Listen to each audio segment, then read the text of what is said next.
The cold is the first thing you know. It comes up through the packed earth and the flagstones, not as a sharp bite, but as a slow, steady presence that has waited all night for you to stir. You are lying on a low wooden bed in the corner of the workshop, under a coarse blanket and a woven wool cover, and for a long moment you do not open your eyes. There is no reason to hurry.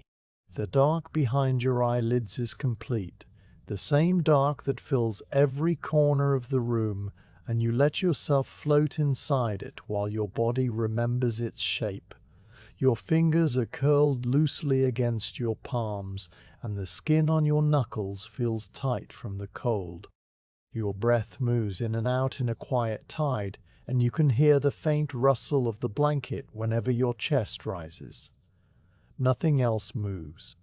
Nothing else makes a sound. This is the hour before the first bird, before the watchman calls the hour, before the town begins to breathe. After a while you open your eyes. The darkness is not as full as it seemed, because a thin line of grey rests along the bottom of the shuttered window on the far wall, a hint of the sky that is still mostly night. You know that line well. It is the signal that dawn is still some distance off, but no longer unreachable. You push the blanket aside, fold it back with slow hands, and place your bare feet on the cold stone. The chill runs up through your soles and settles in your ankles, and you sit there on the edge of the bed, letting it happen, letting the cold become part of you. The air smells of old tallow, clean and faintly waxy, and underneath that there is the mineral smell of damp stone and wood ash from the hearth. You have known these smells for so long that they are no longer separate things. They are simply the smell of the room, as familiar as water. You stand. Your tunic hangs on a wooden peg near the bed, and you pull it over your head, feeling the rough wool slide across your shoulders and down your arms. The garment is thick and dark, patched at one elbow, and it holds the shape of your body from many wearings. You tie a length of cord around your waist and push your feet into leather turn shoes that have grown soft and supple with age. The laces are simple leather thongs, and you tie them without looking, your fingers finding the knots by memory. All of this happens slowly. There is no urgency in you, only the quiet momentum of a day that will begin when it is ready. You walk the few steps to the cold hearth. The stones of the floor are uneven under your shoes, some worn smooth by years of footsteps, others still rough along the edges. You kneel. The hearth is a low platform of stone and brick, and inside its blackened mouth lies the grey powder of last night's fire. You reach for the small iron poker that leans against the side of the hearth and stir the ashes gently, lifting them from underneath, looking for any embers that might still hold a spark of heat. The poker makes a soft shushing sound as it moves through the fine grey dust, and there, deep in the centre, a single ember glows orange and red when you breathe on it, a tiny heart that has survived the whole night. You lean forward, blowing slowly and evenly, and the ember brightens until it is a small pulsing coal. This is all the light you need. From a clay pot on the mantel-shelf you take a rushlight, a dried rush stem that has been dipped in fat and left to harden. You touch its tip to the ember and hold it steady while the pith catches, and then a small flame rises, yellow at its base and blue at its edges, smelling of hot tallow and a little of smoke. The rushlight gives a light that is more like a candle's whisper than a lamp, just enough to push the darkness back a little way. You set it into an iron holder fixed to the wall, and the room begins to reveal itself in soft, unsteady pieces. Now you can see the workshop. The walls are thick stone, uneven and damp in places, and the mortar between them has crumbled a little over the years, leaving small gaps where the draught slips through. The ceiling is low, made of heavy beams dark with age, and from them hang a few cobwebs that catch the flicker of the flame. The floor is a mixture of flagstones and packed earth, and it carries the marks of many years of work. Small pot marks where something heavy was dropped, a worn path from the door to the hearth to the bench. The windows are two, both shuttered now with heavy wooden panels that fit snugly into the stone frames. One shutter has a knot in the wood that looks like a bird in flight, a detail you have noticed 1,000 times and will notice again. The large iron cauldron sits in the middle of the workshop on its brick stand. It is a wide, deep vessel, blackened on the outside from countless fires, and its inside is lined with a thin, smooth coating of set tallow from the last batch. Near it stands the dipping frame, a sturdy construction of wooden posts and crossbars from which the brooches hang, empty now, waiting.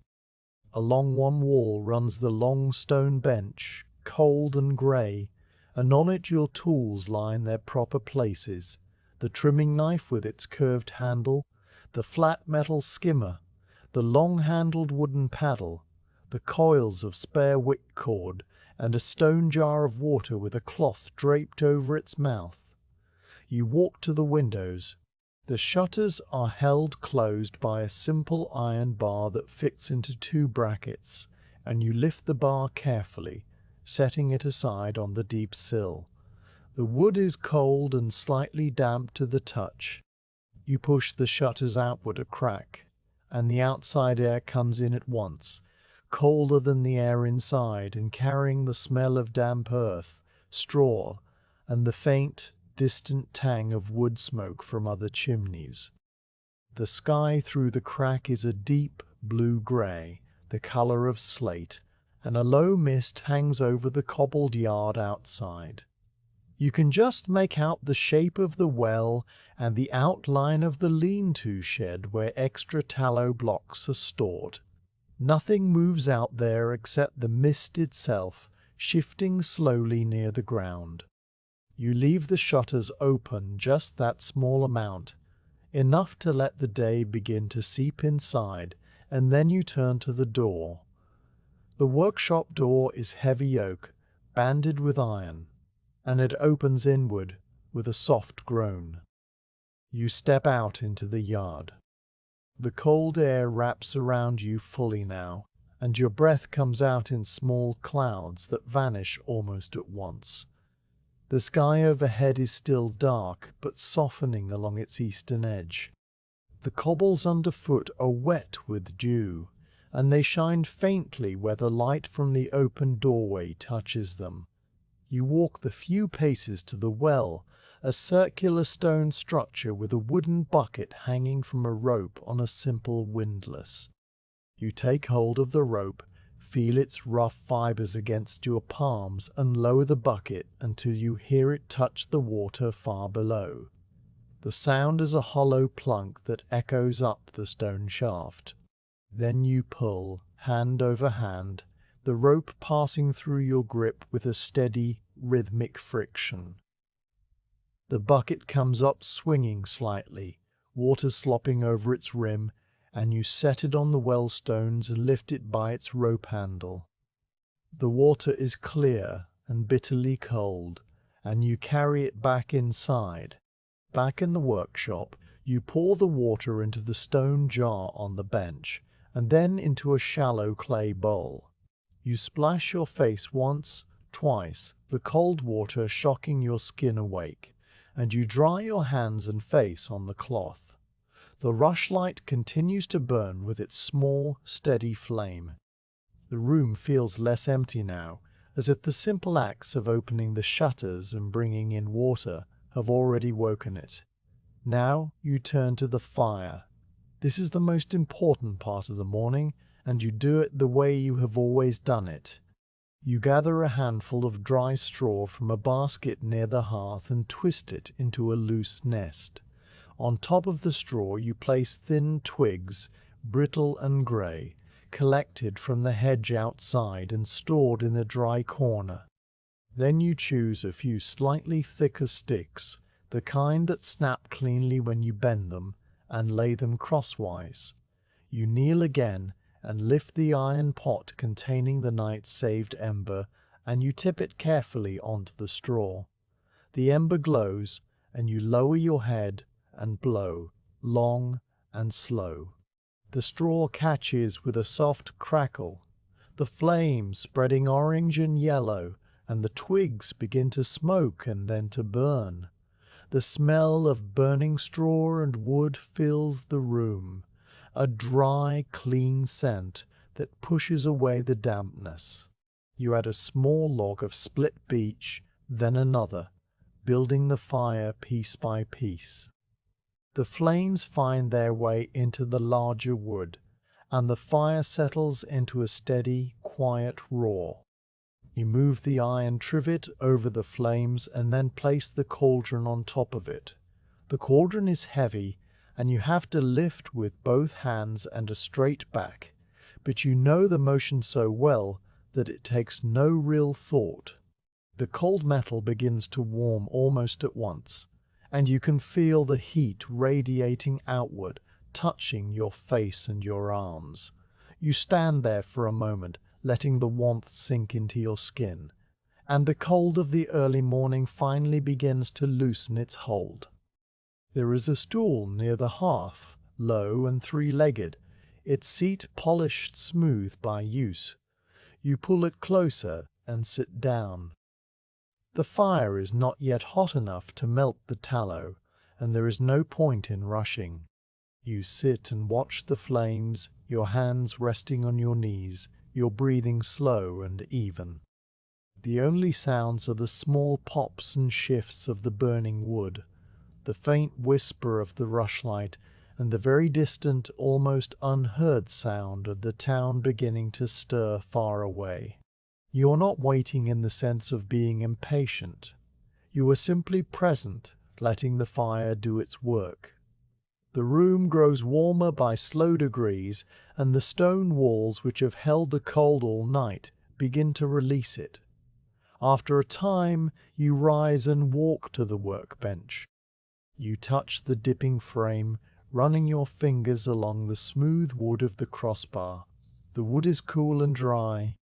The brooches are stacked in a neat pile, each one a straight, slender stick about the length of your arm, with small notches along its length where the wicks will be tied.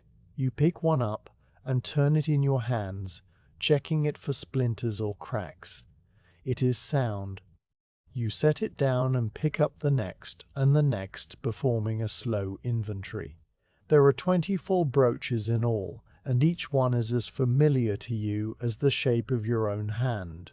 You set them side by side on the bench, ready for later. Then you go to the tallow store. In the corner of the room, on a low shelf, there is a block of tallow wrapped in a coarse linen cloth. It is the last block from the previous rendering, and you will need to bring a fresh one from the shed soon. But for now, this will be enough to start the day. You lift it, feeling its weight and the cool, slightly greasy texture of the cloth. It is about the size of a loaf of bread, dense and pale, and it has the clean, mild smell of well-rendered fat. You set it on the bench next to the knife. The fire has been burning for a while now, and you can feel its warmth spreading through the room. The cauldron is no longer cold to the touch, and when you hold your palm an inch above its iron surface, you can feel the heat rising. You decide it is time. You take the block of tallow, unwrap it, and place it on the cutting board that sits on the stone bench. The tallow is firm and cool, almost waxy, and it cuts easily under the long knife. You make the first cut slowly, dividing the block in two, and then you cut each half into smaller pieces, working with a gentle rocking motion. The knife makes a quiet, satisfying sound as it passes through the fat, and the pieces come away clean, their cut surfaces smooth and white. You arrange the chunks in a pile, and then you carry them over to the cauldron. You drop the first few pieces into the pot. They land with a soft thud and begin to glisten as the heat touches them. A low, gentle hiss rises from the iron, and the edges of the tallow start to soften and melt, turning from opaque white to a clear golden liquid. You add more pieces, one by one, waiting a little between each addition so the temperature stays even. The smell changes now, growing richer and warmer, the clean fat scent deepening into something almost nutty.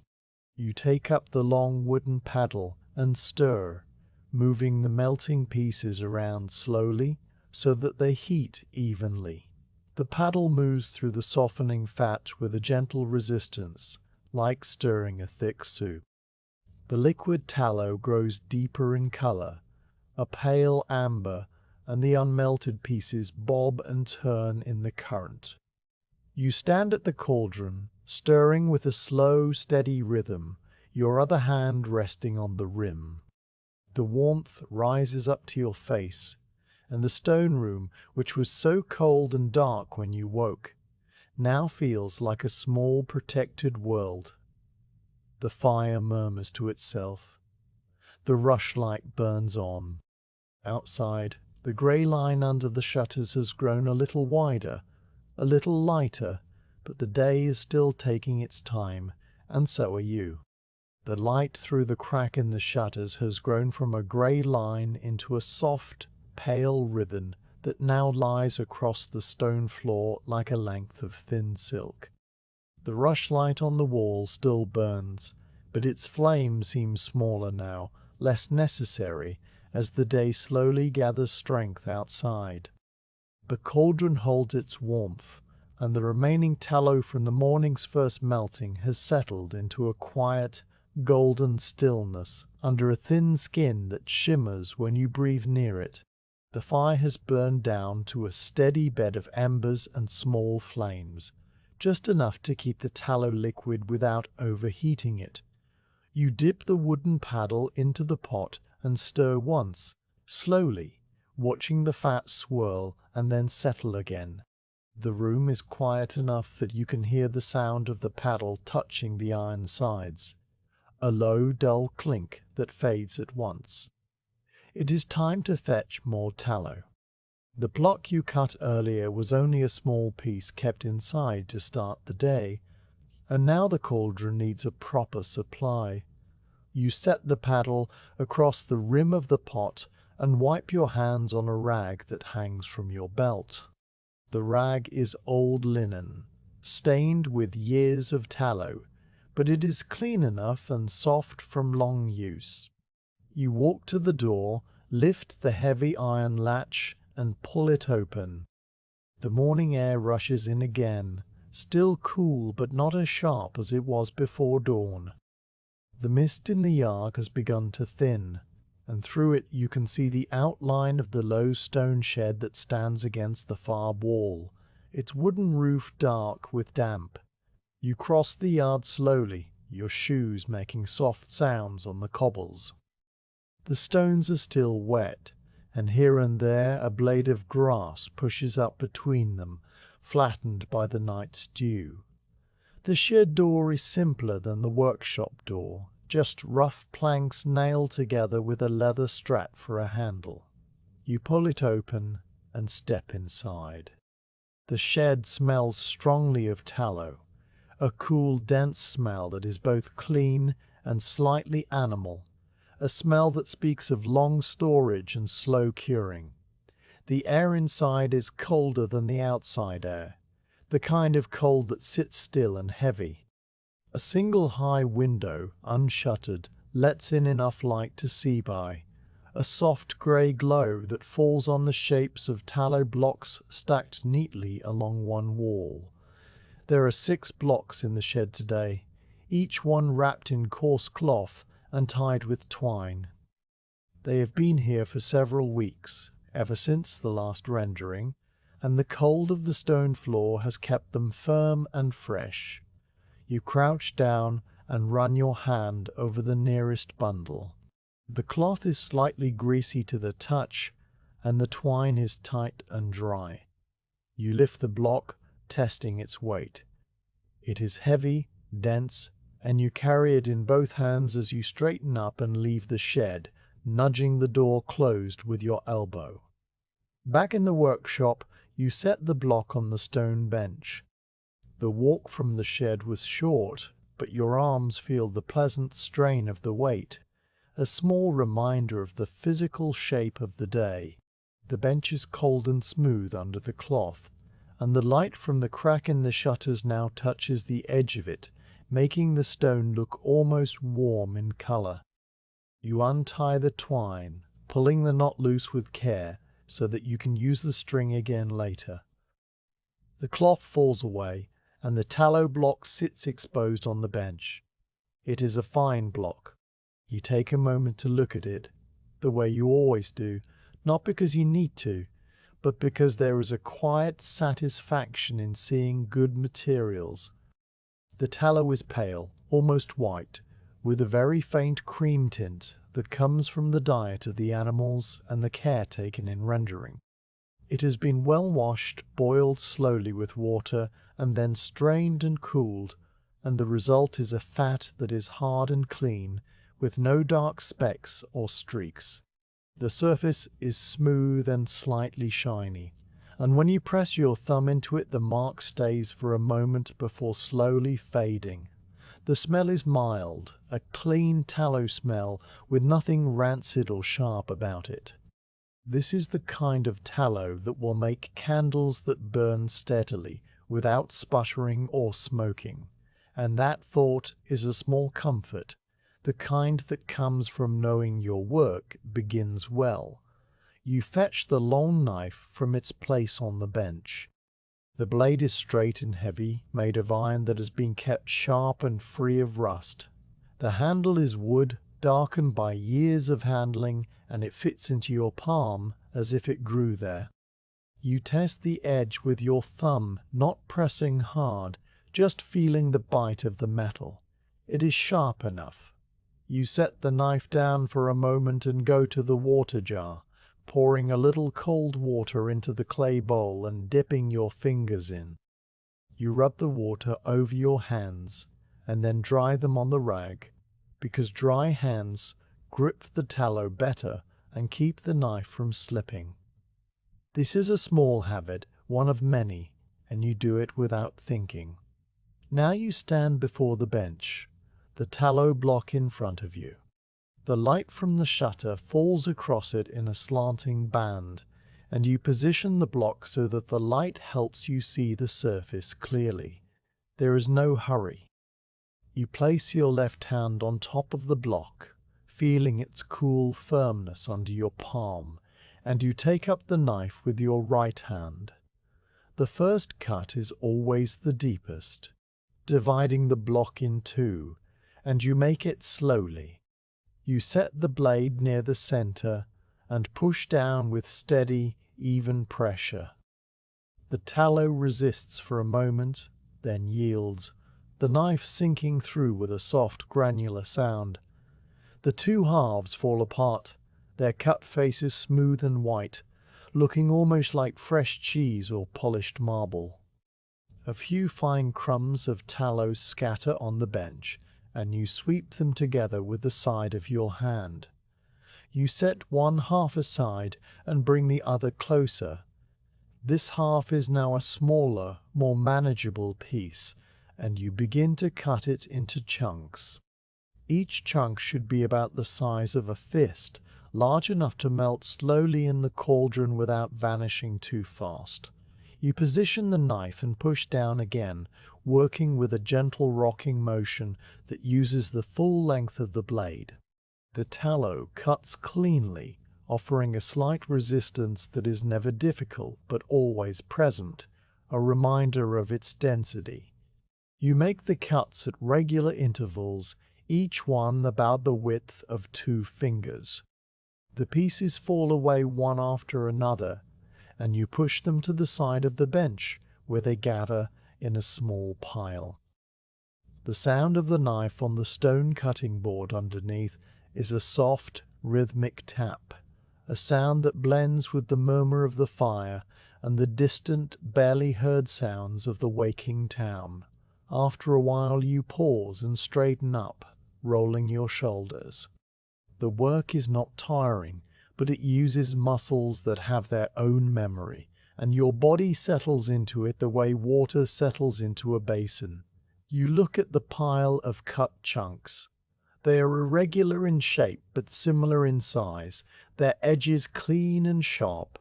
The tallow has a faint translucence at the corners where the light catches it, and it holds a cool, waxy gleam. You run your fingers through the pile, turning the pieces over, feeling their smooth sides. Some are slightly warmer now from the heat of your hands. You gather a handful and carry them to the cauldron. The tallow in the pot has stayed liquid, though its surface has thickened a little from the cooler air above it. You drop the new chunks in one by one. They enter the golden fat with a soft plop and immediately begin to glisten as the heat surrounds them. You watch the edges soften, turning from white to clear, and then you take up the paddle and stir. The new pieces bump gently against the sides of the pot and against each other, and the level of the liquid rises slightly. The smell that rises is rich and clean, the same smell that has filled this workshop for years, a smell that means work is underway. You return to the bench and pick up the second half of the block. The cutting continues, steady and unremarkable. You make the same motions, the same downward pressure, the same rocking of the blade. The pile of chunks grows larger, and the first half is now fully cut. You carry a second handful to the cauldron and add them in, stirring again, watching the tallow melt and become part of the whole. Then you go back and begin on the second block, which you fetched from the shed while the first was still being cut. This second block is a little softer, having been stored near the door, but it cuts just as well, and the pieces join the pile on the bench. Time passes in this way. You do not count the minutes. There is no need. The sun outside has risen higher, and the line of light from the shutter has moved across the floor, now climbing the leg of the workbench. The rushlight has burned down to a stub, and you pinch it out between your fingers, leaving only the firelight and the daylight to fill the room. The air is warm now, warm enough that you have pushed your sleeves up past your wrists, and the stone walls have stopped sweating moisture and begun to hold the heat. The cutting is nearly done.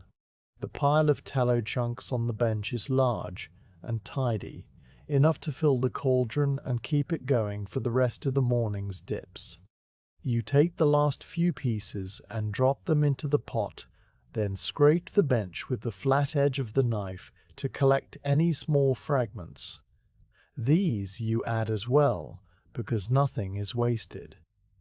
Even the cloth wrappings are folded and set aside to be used again.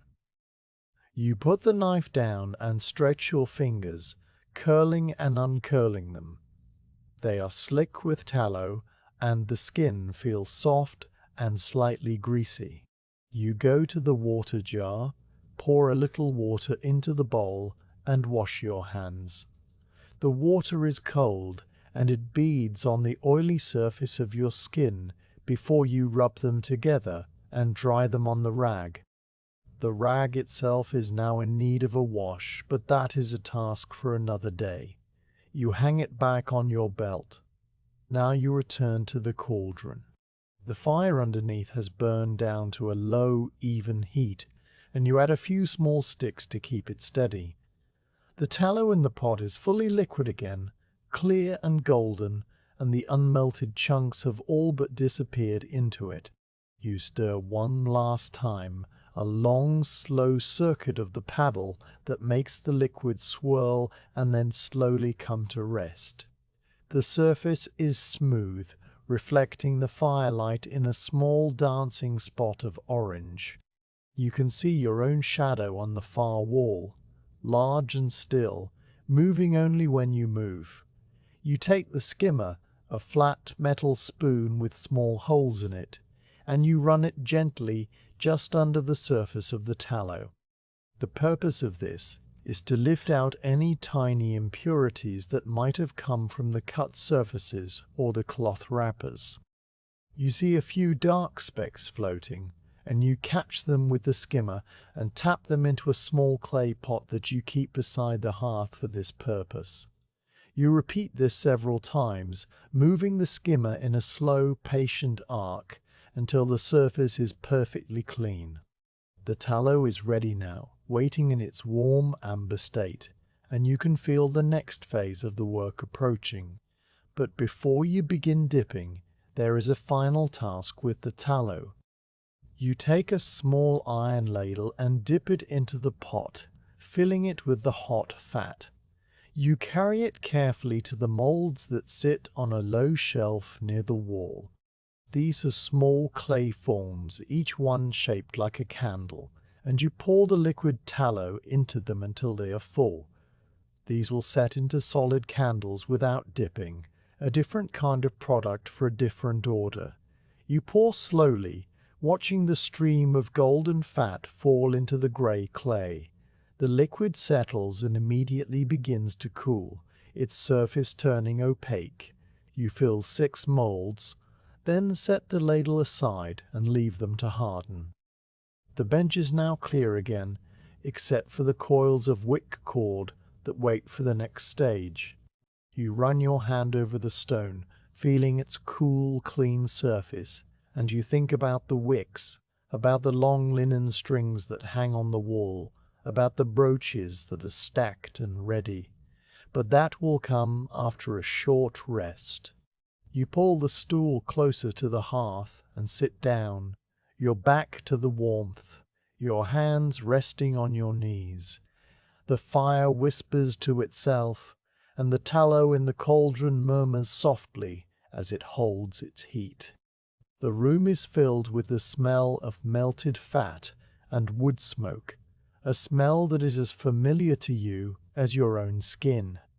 Outside, the town is fully awake now. You can hear the distant sound of a cart on cobbles, a dog barking once, the faint ring of a blacksmith's hammer far away. These sounds come to you as though through water, muffled and unimportant. Inside the workshop there is only the quiet pulse of the fire and the slow, steady rhythm of your own breath. You sit and you wait, and the tallow waits with you. The cauldron breathes. You first notice it as you sit on the low stool by the hearth, your hands resting loose on your knees, the fire's soft crackle filling the air. A thin wisp of steam rises from the surface of the tallow, curling upward like a slow white ribbon that twists and then fades into the dim upper reaches of the room. It is not thick steam, not the heavy vapor of boiling water, but a faint, gentle exhalation that comes and goes with the warmth beneath. The cauldron has been working for hours now, and the tallow inside has reached that quiet, patient state where it seems almost alive, a golden pool that shifts and settles as if drawing breath.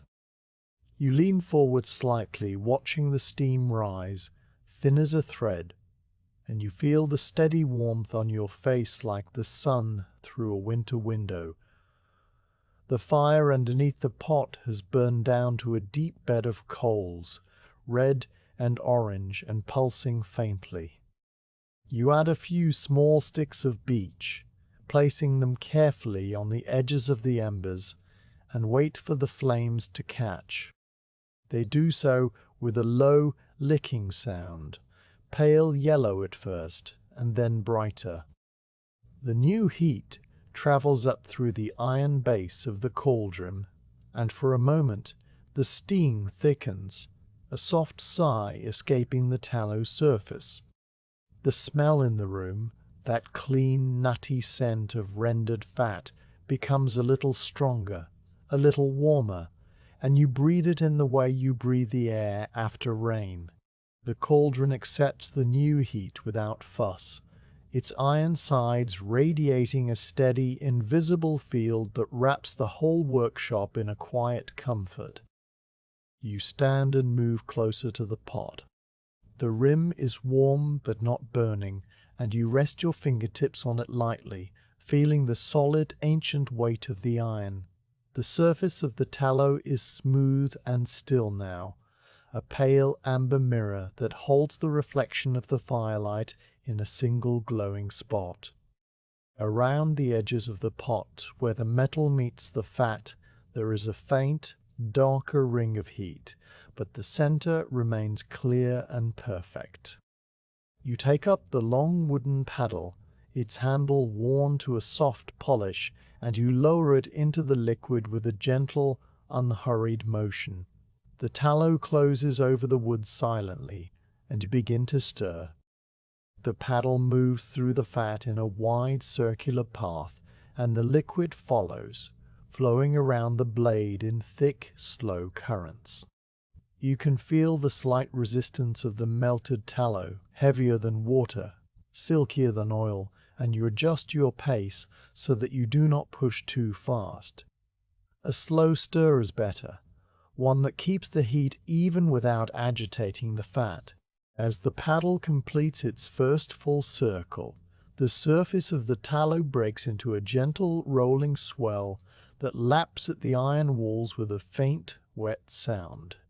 The steam rises again, a little more now, curling around the paddle handle and then slipping upward. You stir for a long time, not because the tallow needs it urgently, but because the rhythm is peaceful and because the motion is a way of listening to the pot. The paddle speaks to you through your hands, telling you that the tallow is smooth, that the heat is uniform, that nothing has settled on the bottom. After many circuits, you lift the paddle and hold it above the pot, letting the liquid drain off in a thin, golden sheet. The tallow runs down the wood in slow, heavy drips, each drop falling back into the pot with a soft plop that sends out tiny rings. The paddle drips until it is almost dry, and then you set it across the rim again. The surface of the tallow heals itself almost at once, the ripples fading, the mirror returning. The steam continues its quiet dance, thinning and thickening with the rise and fall of the heat. You step back and look at the cauldron.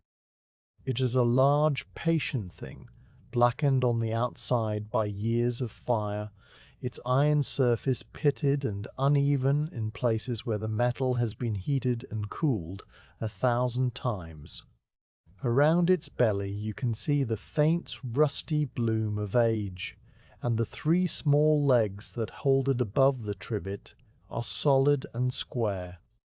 The pot has been in this workshop since long before you came here. It was old when you first touched it, and it will be old long after. There is a comfort in that, in the thought that the cauldron knows its work and knows the tallow and knows the fire, and that your only task is to help it do what it already understands. You place your hand flat on its side for a moment, feeling the deep, stored warmth that radiates outward like the flank of a sleeping animal. The iron is so warm that you can feel it through your palm, a steady, kind heat that soaks into the bones of your hand and travels up your wrist. You go to the water jar and fill a clay cup, drinking slowly. The water is cold and clean, and it cuts the rich taste of the tallow-scented air on your tongue. You pour a little water into your cupped hand and splash it on the back of your neck, where the warmth of the room has gathered. The moisture cools and fades, leaving your skin fresh. You dry your hand on the rag at your belt and return to the hearth. Now you tend the fire again. The small sticks you added earlier have burned through, and the flames have dropped back to a soft, steady glow. You take up the poker and gently stir the coals, bringing the brighter ones to the surface and pushing the ash to the sides. The poker is a simple iron rod with a bent tip, and it makes a quiet scraping sound as it moves through the embers. You add a single larger log, a piece of oak that has been drying for months and is now grey and hard. You place it carefully so that it catches the heat but does not smother the coals, and you wait, watching. After a few slow breaths, the log begins to smoke, a thin blue haze that rises and then ignites with a soft, almost silent flame. The new flame is different from the others, slower and more steady, and it licks the bottom of the cauldron in long, lazy strokes. The steam from the tallow answers almost at once, thickening into a small white column that wavers gently, like the breath of a sleeping person on a cold morning. You sit down on the stool again and let the cauldron's rhythm take over the room. The sound it makes is a collection of small things, the faint hiss of the steam, the occasional soft bubble that rises from deep in the pot and pops on the surface with a tiny wet sound, the low murmur of the fire, and the very distant, almost imagined creak of the cooling stone walls. These sounds combine into a kind of quiet music, a tune that has no beginning and no end, that simply plays on while you sit and listen. The steam from the cauldron smells not only of tallow, but also of the wood smoke from the fire, and the two scents blend into something that is both clean and earthy, a smell that clings to the rafters and the cloth of your tunic. You watch the steam. It rises in a thin, twisting column that widens as it climbs, spreading into a soft haze near the ceiling. The light from the fire catches the vapor and makes it glow faintly, a pale, moving veil that shifts with every small draught. The room is not perfectly still.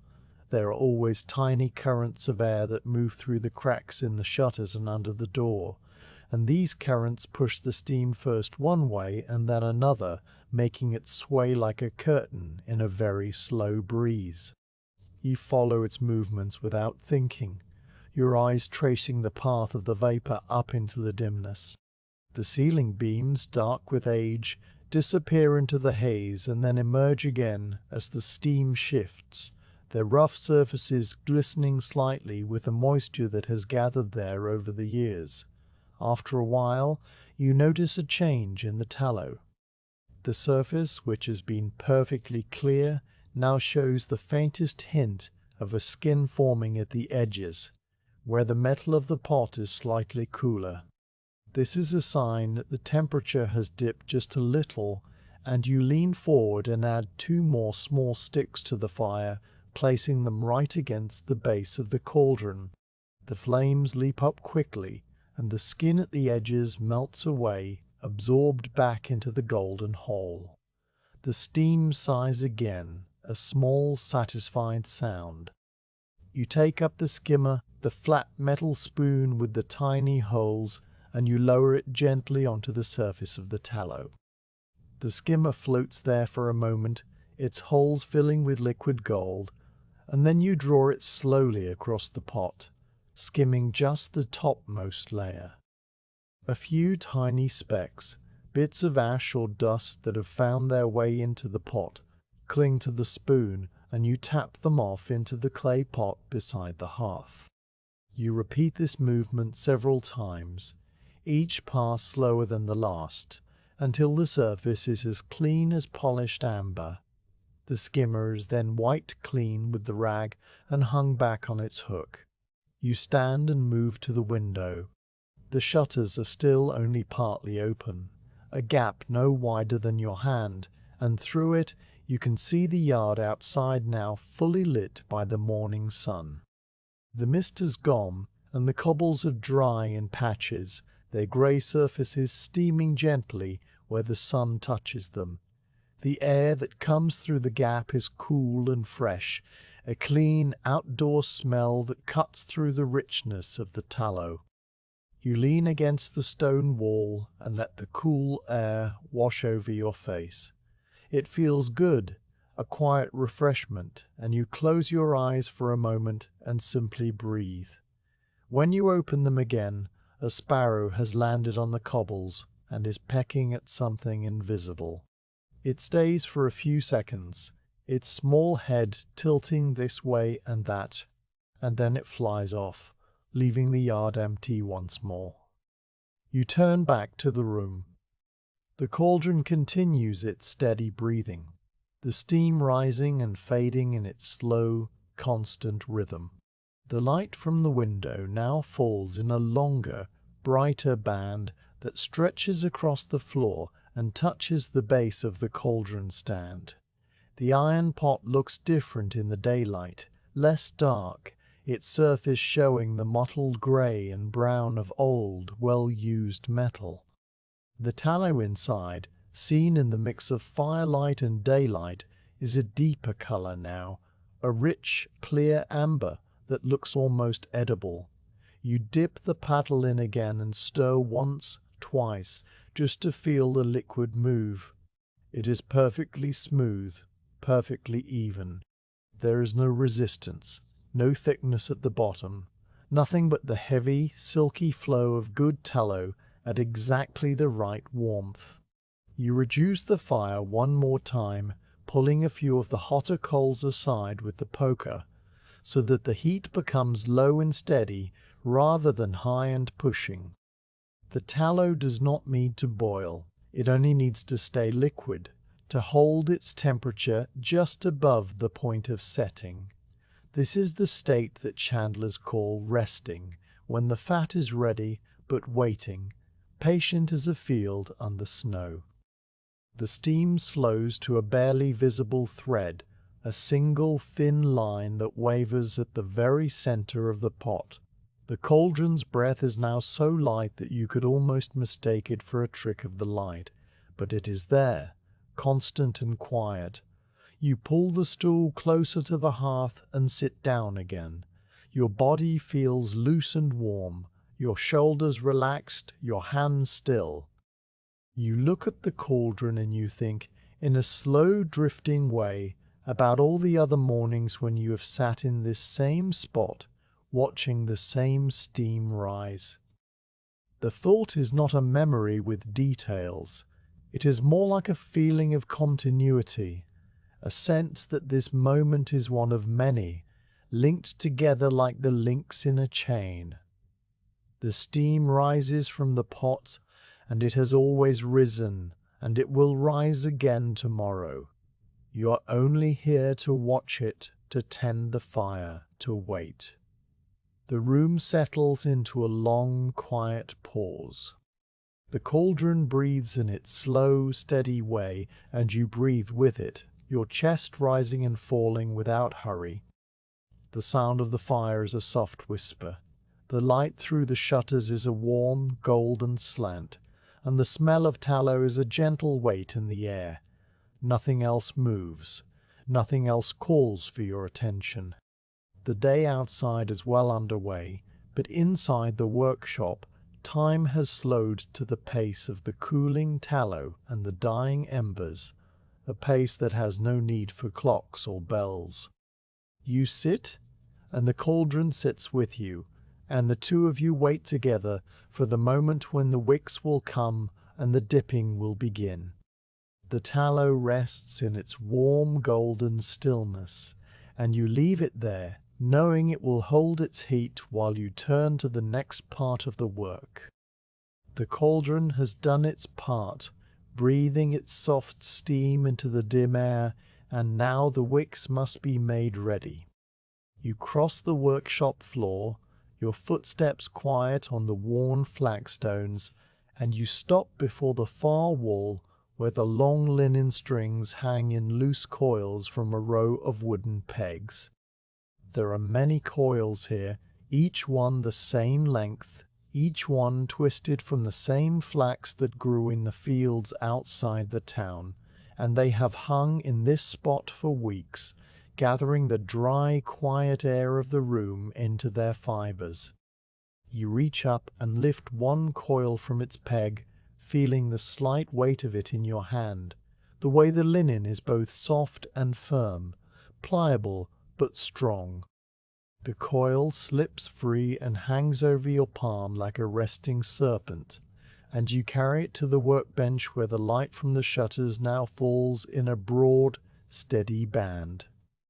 The bench is clean and cool, wiped down after the tallow cutting, and you lay the coil upon it. The string is a pale creamy brown, the color of unbleached flax, and it has the faint grassy smell of dried plants, a smell that is very different from the rich tallow scent, but just as pleasant in its own quiet way. You run a finger along the coil, following the spiral of the string from the outer edge to the inner, feeling the tight, even twist of the fibers. A good wick, you know, must be evenly spun so that it draws the melted tallow upward at a steady pace, neither too fast nor too slow. Too loose a twist, and the flame will drown.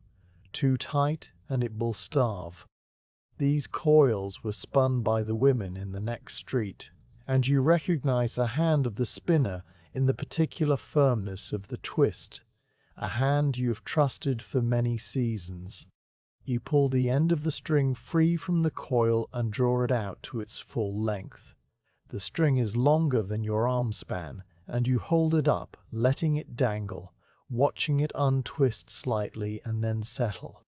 The light through the shutters catches the tiny fibers that stand out from the surface, giving the string a faint, soft halo. It is straight and true, with no kinks or thin spots, and you nod once, a small private gesture of satisfaction, before you begin the measuring. On the workbench, fixed to the surface with wooden pegs, is a simple measuring board. It is a flat plank of oak, worn smooth, with a series of shallow notches cut into its surface at precise intervals. Each notch marks a standard candle length, the length that has been used for household dips in this town for as long as anyone can remember. You take the free end of the string and fit it into the first notch, pressing it down with your thumb so it holds. Then you draw the string along the board, pulling it taut but not overstretched, until it reaches the second notch at the far end. The string lies flat against the wood, straight as a rule, and you hold it there for a moment, checking the alignment. Then you lift the cutting knife, a smaller blade than the tallow knife, with a thin, sharp edge, and you cut the string cleanly at the notch. The knife makes a soft, crisp sound as it severs the flax, and the cut piece falls onto the bench. You repeat this motion. You take the coil, pull out a fresh length, fit it to the first notch, draw it to the second, and cut. Each piece that falls is identical to the last. The same length, the same pale color, the same slightly springy feel. You lay the cut wicks side by side on the bench, aligning them so that their ends are even. They make a neat, orderly row, and as the pile grows, you count them silently, not with numbers, but with a simple, bodily sense of accumulation. The motion becomes rhythmic, almost automatic. Pull, notch, draw, cut, lay down, pull, again, pull, again, lay down, pull again. Your hands move in a slow, steady dance, and your mind drifts into the space between actions, a calm, open space, where there is only the feel of the string and the sound of the knife. After a while you pause and straighten your back. The row of cut wicks now stretches across a good portion of the bench, pale and uniform. You gather them into a bundle and hold them loosely, feeling the collective weight, the soft brush of the flax against your palm. This is enough for the first set of brooches. You turn and walk to the wall where the brooches are stacked, those long straight sticks with the notches along their length. You choose 4 brooches, each one smooth and light, and you carry them back to the bench. The brooches are simple tools, but they are made with care. Each one is a rod of ash wood, about the length of your arm, plain smooth, and then rubbed with tallow until it has a soft, low sheen. The notches are small, evenly spaced, cut into the wood with a fine chisel, and their purpose is to hold the wicks in place during dipping. You lay the first brooch across the bench and take up a single wick. You hold the wick by its middle and loop it over the brooch at the first notch, pulling the 2 ends down so they hang even. The linen grips the wood gently, and you tie a simple overhand knot at the top to keep it from slipping.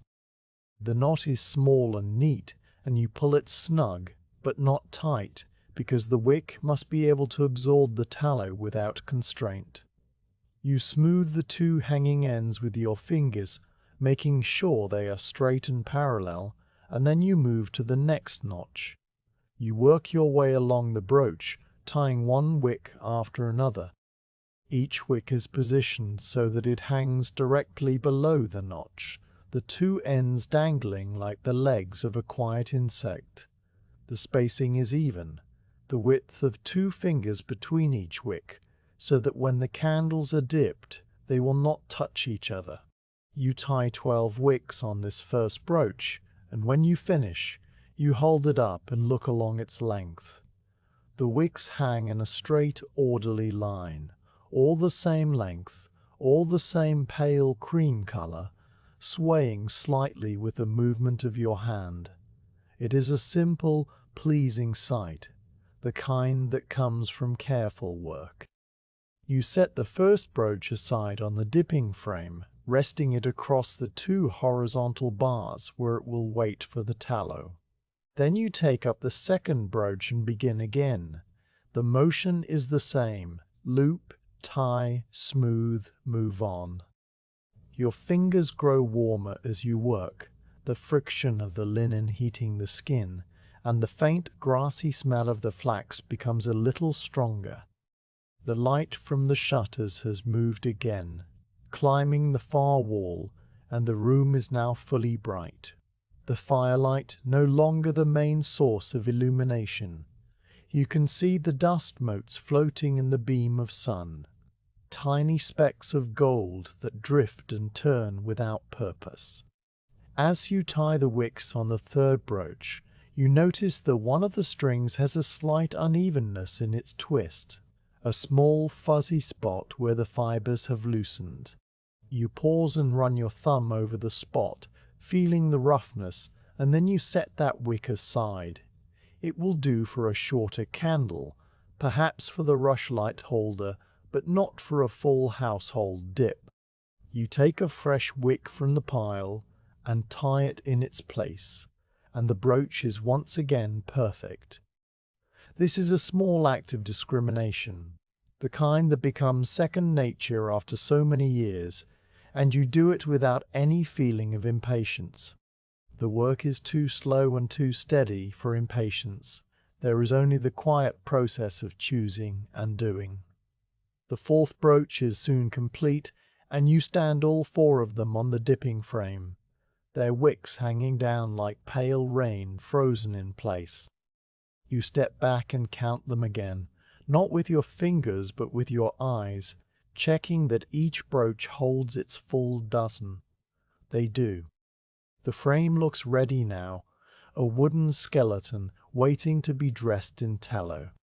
You run your hand along one of the crossbars, feeling the smooth, warm wood, and then you turn back to the bench to clear away the scraps.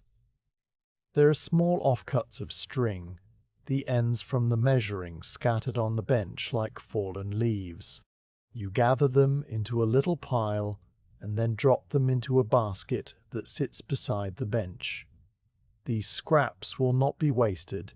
They will be used for tying bundles of finished candles, or for other small tasks around the workshop. Nothing is thrown away here because everything has its place and its purpose. The coil of remaining string you hang back on its peg, looping it carefully so it does not tangle, and then you wipe the bench clean with the rag, brushing away the tiny fibers that cling to the wood. Now you turn your attention to the wick ends. Each pair of hanging wicks must be weighted slightly so that they hang straight and do not curl during the dipping. For this you use small lead drops, each one a tiny grey pellet with a groove cut into it. You take up a clay dish that holds a handful of these drops and set it on the bench within reach. Then you lift the first brooch down from the frame and hold it across your lap as you sit on the stool. You pinch the two ends of the first wick together, fit a lead drop into the groove, and press it closed with a small pair of iron pliers. The lead is soft and yields easily, gripping the flax without cutting it. You give the ends a gentle tug to make sure the weight is secure, and then you move to the next wick. The pliers make a soft, rhythmic clicking sound as you work, a tiny metallic beat that joins the other quiet sounds of the room. The lead drops are cold at first, but they warm quickly in your fingers, and you find the work soothing, a small, precise task that requires just enough attention to keep your mind from wandering too far. You pinch and press, moving along the brooch with the same steady pace you used for tying the knots. The weighted wicks hang straight down, the little grey drops at their ends looking like seeds or tiny pebbles. When you finish the first brooch, you hold it up and give it a gentle shake, watching the wicks sway and then settle back into perfect alignment. The weights do their job, keeping everything straight and true. You repeat the weighting process for the second, third, and fourth brooches, working slowly, your hands moving in the same calm rhythm. The sunbeam has now climbed to the ceiling, and the dust motes have shifted their dance to a different corner of the room. The fire in the hearth has burned down to a low, whispering glow, and you pause midway through the third brooch to add a small stick of wood, just enough to keep the tallow liquid. The cauldron's steam has almost stopped, only the faintest thread still rising, and the tallow surface is as smooth as dark honey. When all four brooches are weighted, you stand them again on the dipping frame. They look complete now, fully dressed and ready. The wicks hang in 4 neat rows, each one straight, each one tipped with its small grey weight, and they move very slightly in the draught, a soft, pendulum motion that is almost hypnotic. You take a moment to walk around the frame, checking each brooch from different angles, making sure no wick is twisted or kinked. One wick on the second brooch has a slight bend near the top, and you straighten it with a careful pull, running your thumb and forefinger down its length until it hangs true. Then all is well. You sit down on the stool for a brief rest, your hands in your lap, your eyes on the frame. The wicks are waiting now, a silent, patient audience for the dipping that will come next. They are only string at this moment, plain and unassuming, but they carry within them the potential for light. You think about this in a slow, drifting way, not with any kind of urgency, but as a simple fact that is part of the day. The wicks will drink the tallow, and the tallow will hold the flame, and the flame will push back the darkness for a few hours in some household in the town. That is the whole of it, the whole purpose of the morning's work so far, and it is enough.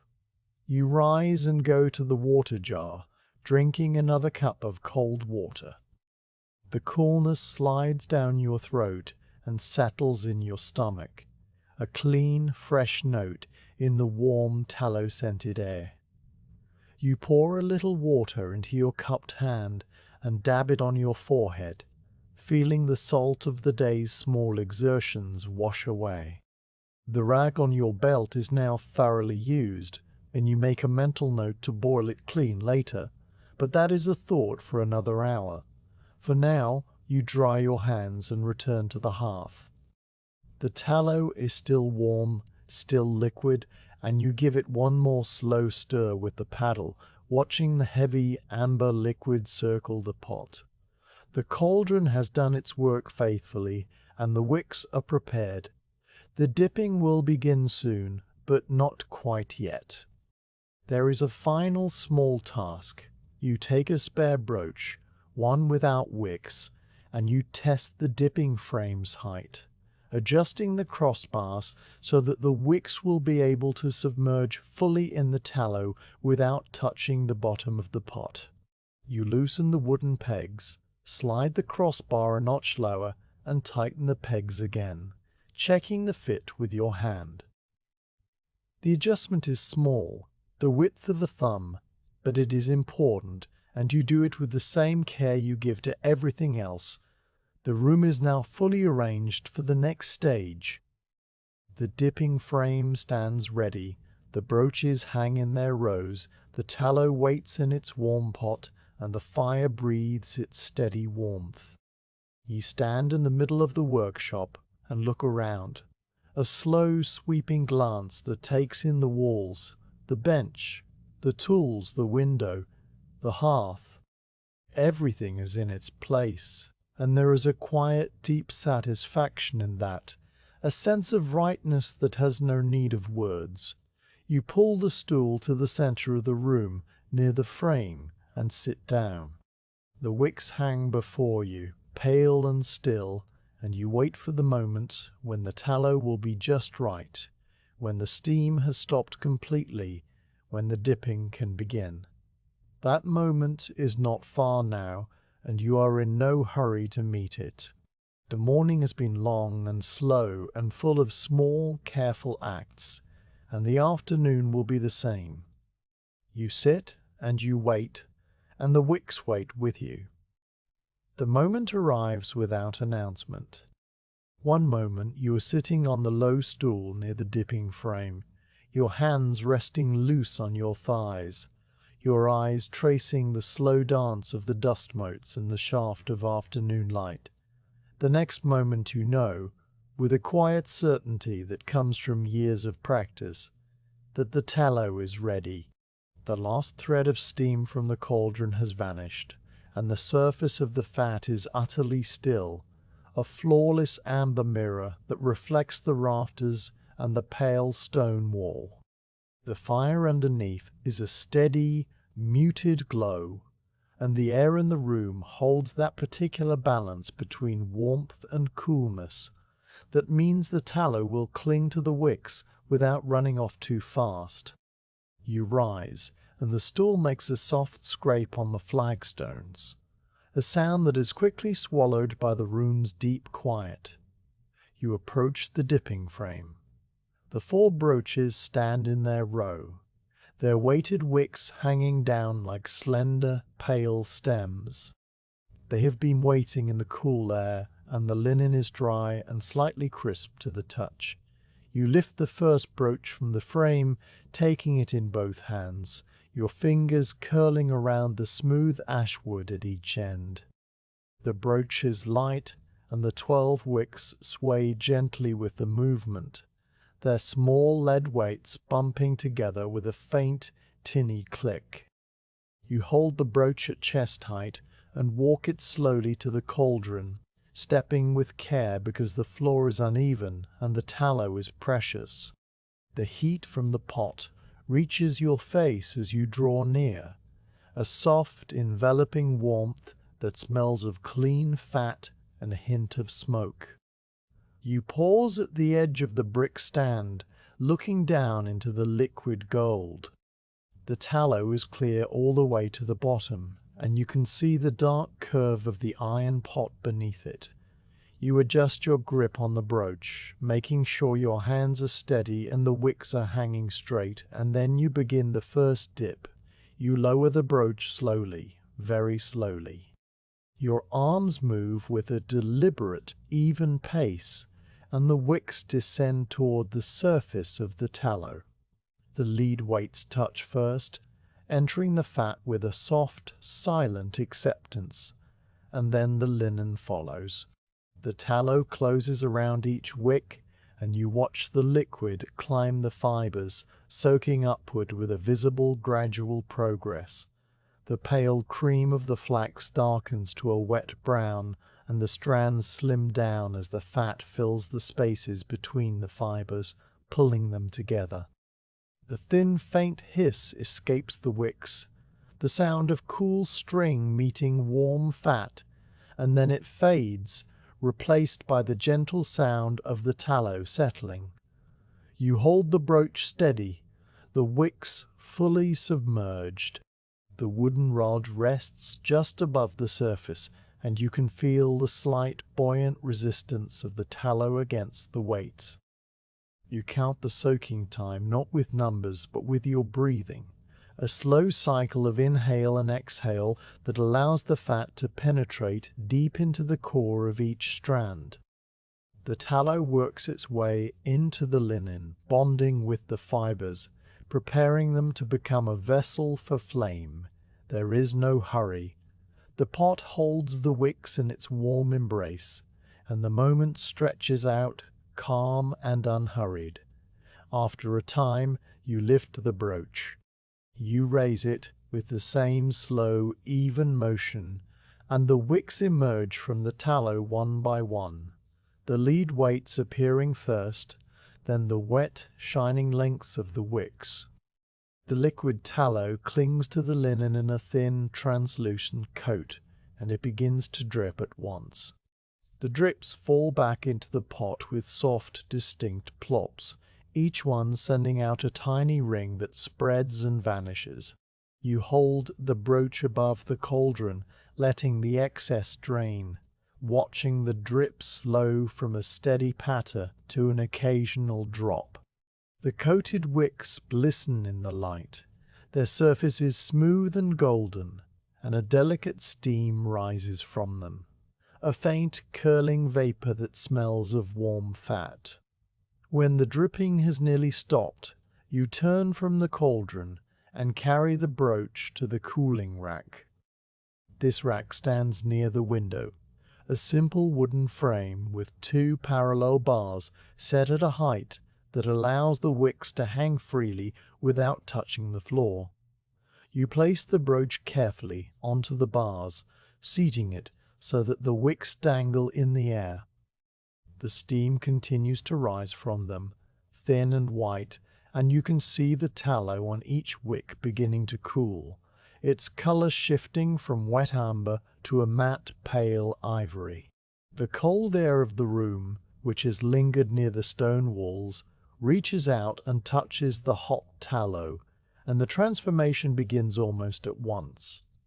The liquid fat turns opaque, then waxy, setting into a thin, delicate skin that will form the foundation of the candle.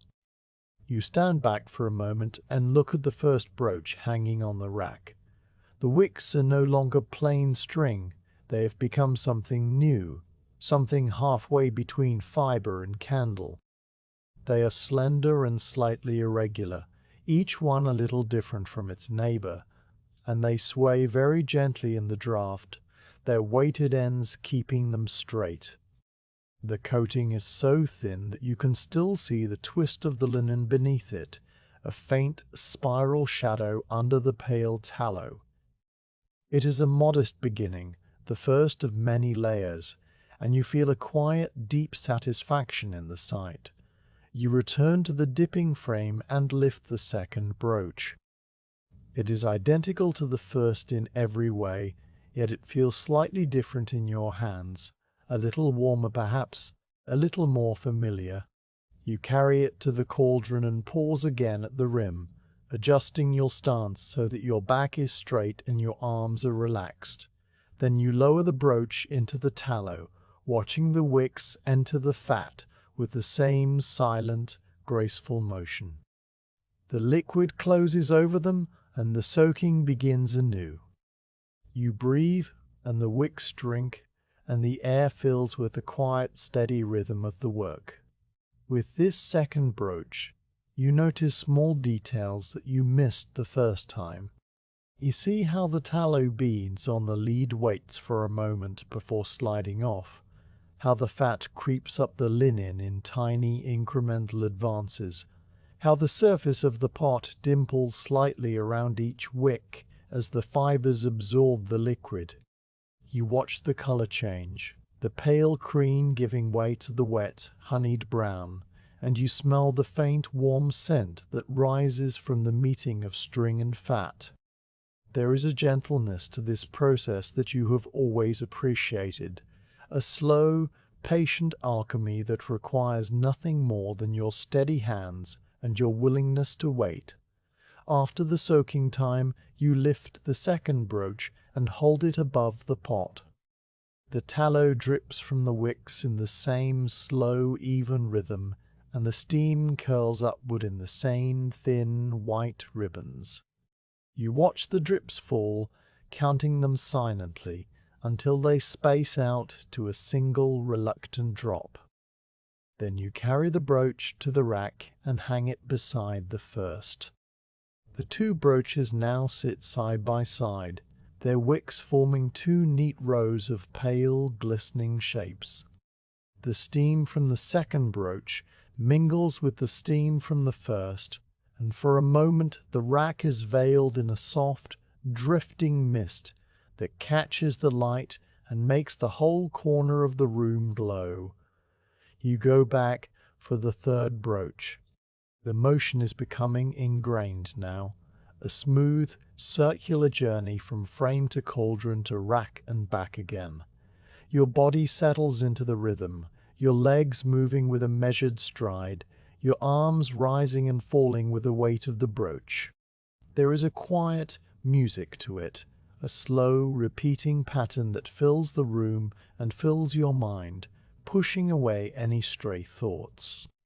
The third brooch enters the tallow, and you watch the wick submerge, the fat climbing, the color changing, and you feel the same calm, steady interest as you did with the first. There is no boredom in this work, only a deep, restful attention, a kind of waking sleep where nothing matters except the wick and the tallow and the space between them. When the third brooch is hanging on the rack, you pause and stretch your arms. The muscles in your shoulders have grown warm from the repeated lifting, and you roll them gently, feeling the pleasant dull ache that comes from steady use.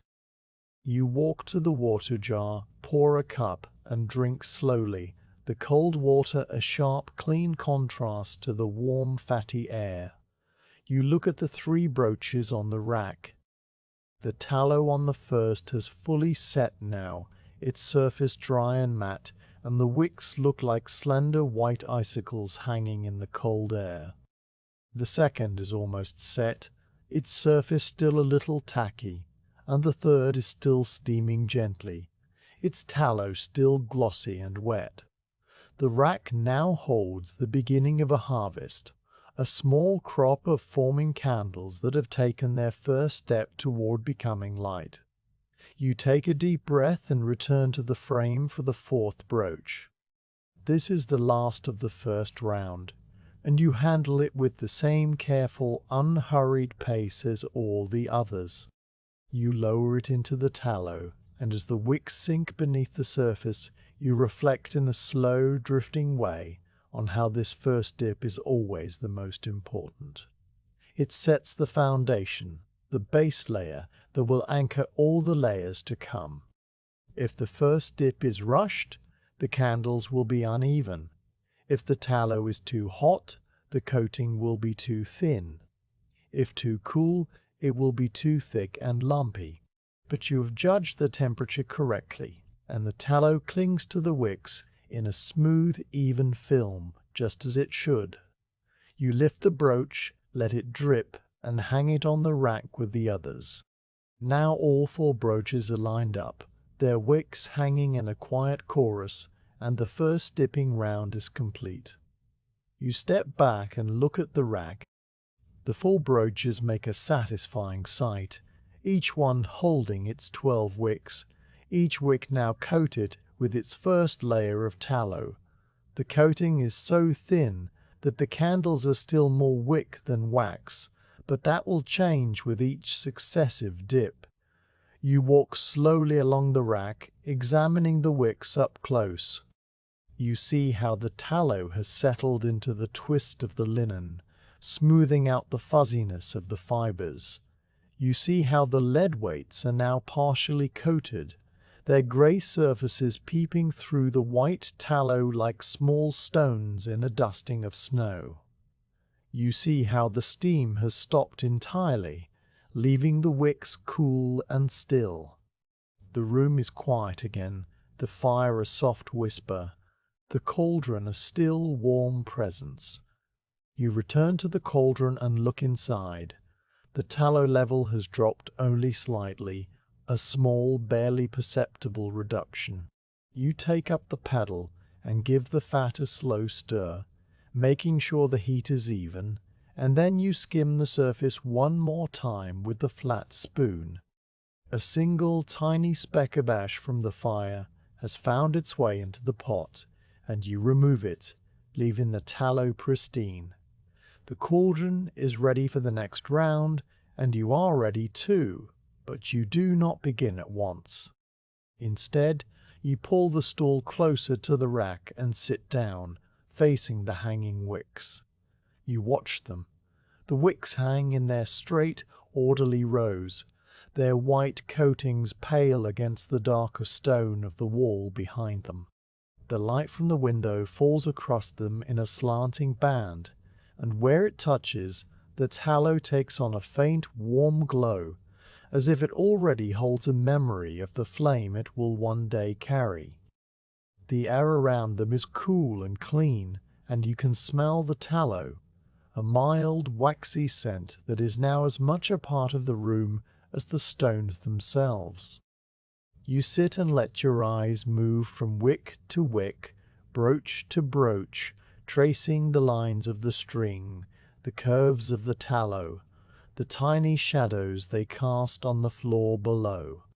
There is a profound stillness in this moment, a quiet that is not empty, but full of the work that has been done and the work that is still to come. Your hands rest in your lap, still and calm. You feel the slow beat of your heart, the rise and fall of your chest, and you know that you are exactly where you should be, doing exactly what you should be doing. The first dip is finished, and the candles have begun their slow journey toward completion.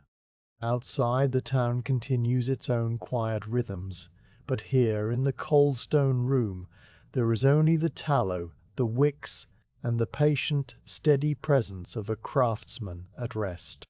You will sit a little longer, and then you will rise and begin the second dip, and the third, and all the many dips that will build the candles layer by layer. But for now, sitting is enough. The first layer is down, the foundation is set, and the quiet afternoon stretches out before you like a calm open sea. The second dip begins as the first one did, without hurry and without ceremony. You rise from the stool where you have been sitting, your body feeling rested and loose, and you walk to the cooling rack. The 4 brooches hang in their row, the first thin layer of tallow now fully set on each wick, a matte white skin that feels cool and smooth when you touch it with a fingertip. The candles are still very slender at this stage, scarcely thicker than the original linen strings, but they have taken on a new identity. They are no longer just wicks. They are the beginning of something. You lift the first brooch from the rack, feeling its familiar weight, and you carry it back to the cauldron where the tallow waits in its golden stillness. You pause at the rim of the pot. The tallow is the same temperature as before, warm and liquid, its surface undisturbed. You lower the broach with the same slow, even motion, and the already coated wicks enter the fat for the second time. The tallow receives them without resistance, and you watch as the liquid climbs over the existing layer, soaking into the tiny pores and imperfections, filling any gaps that the first dip might have left. The wicks darken again, taking on that wet amber color, and they seem to swell very slightly as the new fat bonds with the old. You hold the broach steady, counting your breaths, letting the tallow do its quiet work. The steam that rises this time is thinner, a bare whisper of vapor because the wicks are no longer cold and absorbent. They are already partly saturated, and the new layer forms more quickly. You lift the broach, let the excess drain back into the pot with its slow, rhythmic drips, and then you carry it to the rack. As you hang it in its place, you notice the difference at once. The candles are perceptibly thicker, their diameter increased by a small but definite amount. The surface is still smooth, but now it has a more substantial look, a slight opacity that catches the light in a creamy, even tone. The wicks hang straighter too, their weight pulling them into perfect vertical lines. You move the first broach aside slightly on the rack and go back for the second. The work settles into a round. You lift each broach in turn, carry it to the cauldron, lower it, wait, lift it, let it drip, and return it to the rack. The sequence repeats over and over, and your body moves through it with the ease of long practice. Your arms know exactly how high to lift the broach above the pot to avoid splashing. Your wrists know the slight tilt that encourages the last drips to fall. Your legs know the number of steps from rack to cauldron and back again. There is a quiet, almost hypnotic quality to the repetition, a feeling of being carried along by a gentle current that asks nothing more than your presence and your patience. The room grows warmer with each pass, the heat from the cauldron and the fire blending with the heat of your own movement, and you feel a faint sheen of sweat on your forehead that you wipe away absently with your sleeve. After the second dip is complete for all 4 broaches, you pause and walk along the rack, inspecting the candles. They are now twice dipped, their surfaces smooth and white, their shapes clearly visible. Each candle is a little different from its neighbor, a little thicker here or a little thinner there, but the overall impression is one of growing uniformity. The small imperfections of the first dip are being smoothed away with each new layer, and the candles are beginning to look like the finished product they will soon become. You touch one of them lightly, pressing the tallow with your thumb. It yields slightly, still a bit warm from the dip, but it is firm and cool underneath, the 2 layers already merging into a single cohesive whole. You return to the cauldron and begin the third dip. The process is the same, yet it is never exactly the same, because each time you lower the broach, you see the candles from a slightly different angle, notice a new detail. You see how the tallow flows around the lead weights, how the fat gathers in a tiny bulge just above each weight where the surface tension holds it, how the steam curls upward in a lazy spiral. You see the way the light falls on the wet candles as you lift them from the pot, making them gleam like polished horn, and you watch the gleam fade as they cool and turn matte. These small observations fill your mind, leaving no room for anything else, and you are grateful for that. The dipping is a world unto itself, complete and self-contained. With each successive dip, the candles grow thicker. The third dip adds a noticeable layer, and by the time you hang the fourth brooch on the rack, the candles have taken on a satisfying heft. They are now about the thickness of a finger, solid and smooth, their shapes clearly defined. The line between the candle body and the wick at the top is becoming more distinct, a slight narrowing where the full coating ends and the bare wick begins. This bare portion, about the length of a thumb joint, will be the part that is lit, and you make sure to keep it free of tallow by dipping only to a certain depth. Each time you lower the brooch, you stop just before the wooden rod touches the surface, leaving that small section of raw linen exposed. The fourth dip follows the third, and then the fifth. Your arms are growing tired now, a gentle, pleasant tiredness that sits in your shoulders and the tops of your arms. You pause between dips to rest, sitting on the stool and drinking water, letting your body recover. The fire needs tending too, and you add a few small sticks to keep the tallow at the right temperature. The cauldron has been working steadily all afternoon, and the level of the fat has dropped noticeably. You will need to add more tallow soon, but not quite yet. There is still enough for the next few dips. You resume the work, the sixth dip, the seventh, the eighth. The candles are now thick and substantial, their bodies smooth and white, their weights pulling the wicks into perfectly straight lines. The surface of each candle has a slight sheen, a waxy polish that comes from the slow cooling of many thin layers. You can no longer see the twist of the original linen string.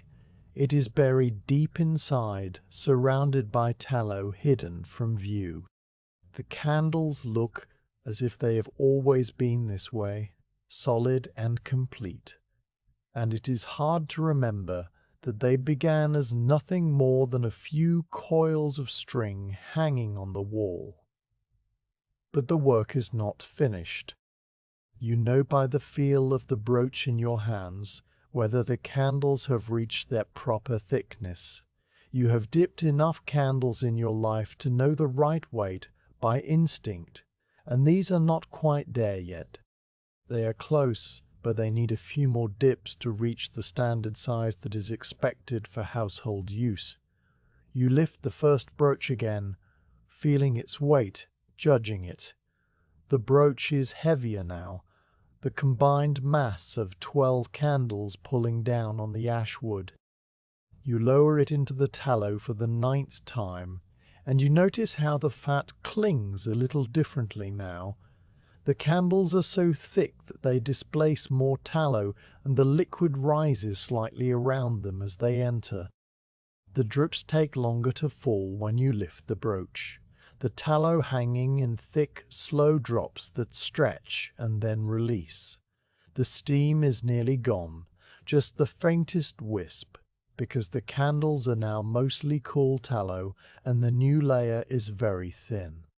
You hang the first brooch back on the rack and move to the second, the 9th dip, the 10th. The room is now steeped in a deep golden light, the sun having moved far across the sky and now shining almost horizontally through the gap in the shutters. The light catches the hanging candles and makes them glow like pale, slender pillars, their shadows long and soft on the stone floor. The air is thick with the smell of tallow and wood smoke, a warm, enveloping scent that you have breathed all day and that now feels as natural as air itself. Your hands are coated in a thin film of tallow, and your tunic has picked up a few smudges, but you do not mind. It is the evidence of work, a sign that the day has been well spent. At the 11th dip, you pause and hold the brooch up to the light, squinting along its length. The candles are now very nearly finished.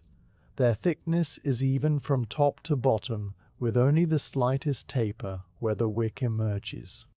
The surfaces are smooth, free of lumps or ridges, and the color is a uniform creamy white. The lead weights at the bottom are now completely encased in tallow, small, rounded bulbs that will be trimmed off later.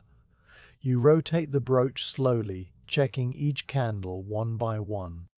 They are all good, all sound, and you feel a quiet, deep satisfaction in that knowledge.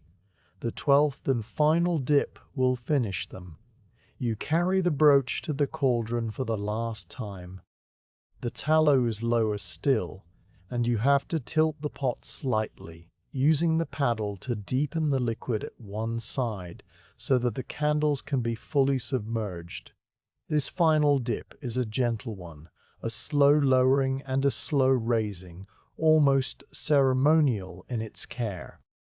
You hold the brooch above the pot for a long time, letting every last drop fall, watching the candles as they cool and set. The surface of each candle turns from glossy to matte, from amber to white, and the final layer bonds with the others, sealing the whole. When the dripping is completely stopped, you carry the brooch to the rack and hang it in its place. Then you do the same for the remaining 3 brooches, giving each one its 12th and final dip, moving through the workshop with the same steady, patient pace that has carried you through the whole day. After the last brooch is hung, you stand back and look at the rack.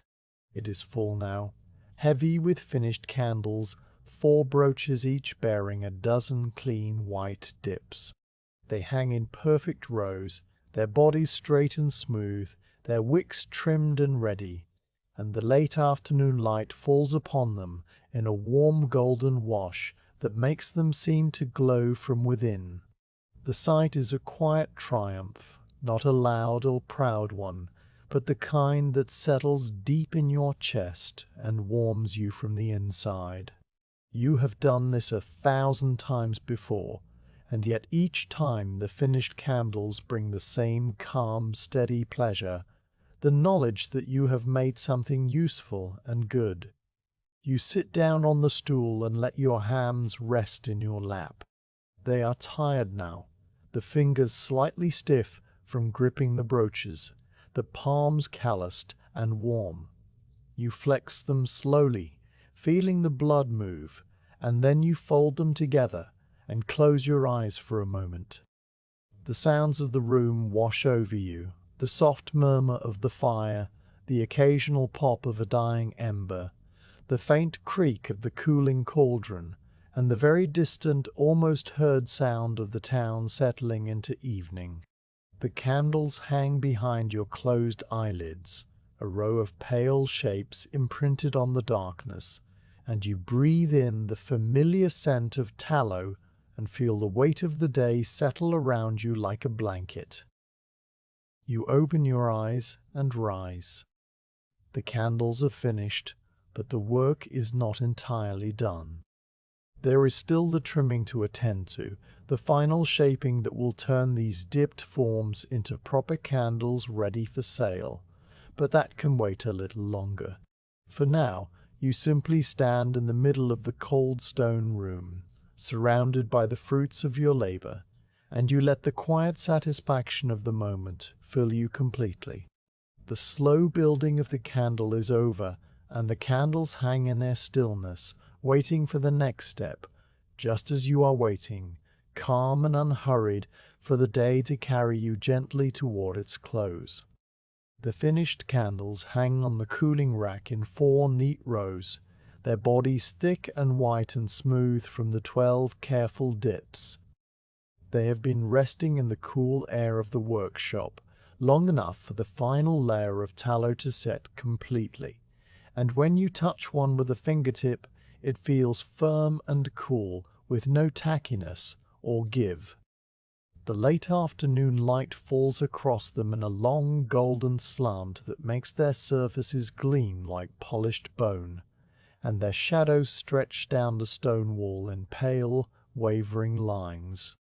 The fire in the hearth has burned down to a low, sleepy glow, and the cauldron stands with its remaining tallow now cooling slowly, a thin skin forming on its surface like the first ice on a winter puddle. The room is quiet, quieter than it has been all day, and the only sounds are the occasional soft shift of the settling ember and the very distant muffled noises of the town outside. You know that the next part of the work must begin soon, and you rise from the stool where you have been resting, feeling the pleasant stiffness in your legs and back, and you walk to the rack. You lift the first brooch from its resting place. The weight of the 12 candles pulls down on the ash wood, and you feel the slight, satisfying bend of the rod under the load. The candles sway gently as you move, their lead-weighted bases bumping together with a soft, muffled click. You hold the brooch across both palms, carrying it like a tray of precious things, and you walk to the far end of the workshop where the trimming bench waits. This bench is smaller than the main workbench, set close to the window so that the natural light falls directly on the work surface.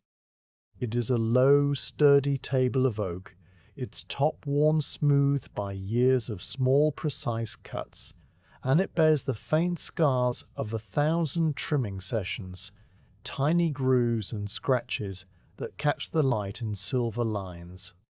Beside the bench stands a 3-legged stool with a seat polished to a dark sheen, and on the bench itself lies the trimming knife, a small sharp blade with a curved wooden handle that fits perfectly into the curve of your palm. You set the brooch down carefully across the bench, resting it on 2 small wooden blocks that hold it at a comfortable height. The candles hang down over the edge of the bench, their white bodies suspended in the air, and you take a moment to look at them. Each candle is unique, though they are all made from the same tallow and the same wicks. Some are slightly thicker near the base, where the tallow gathered in a small teardrop bulge during the final dips. Some have a tiny ridge part way up, a ghost of a previous dip that did not quite merge smoothly.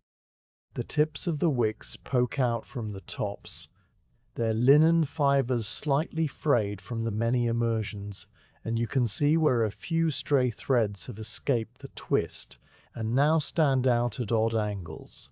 All of these small imperfections are normal, expected, and it is your task now to remove them, to turn the dipped forms into finished candles that are straight and smooth and ready for the flame. You sit down on the stool and pull the cloth from your belt. It is the same old linen rag you have used all day, and you spread it across your knees, smoothing it flat so that it will catch the shavings. Then you take up the trimming knife. The handle is warm from resting on the bench, and the blade is thin and bright, honed that morning on the whetstone until it could shave the hair from your arm. You hold it loosely, not gripping it, but letting it rest in your fingers, the way a scribe holds a quill.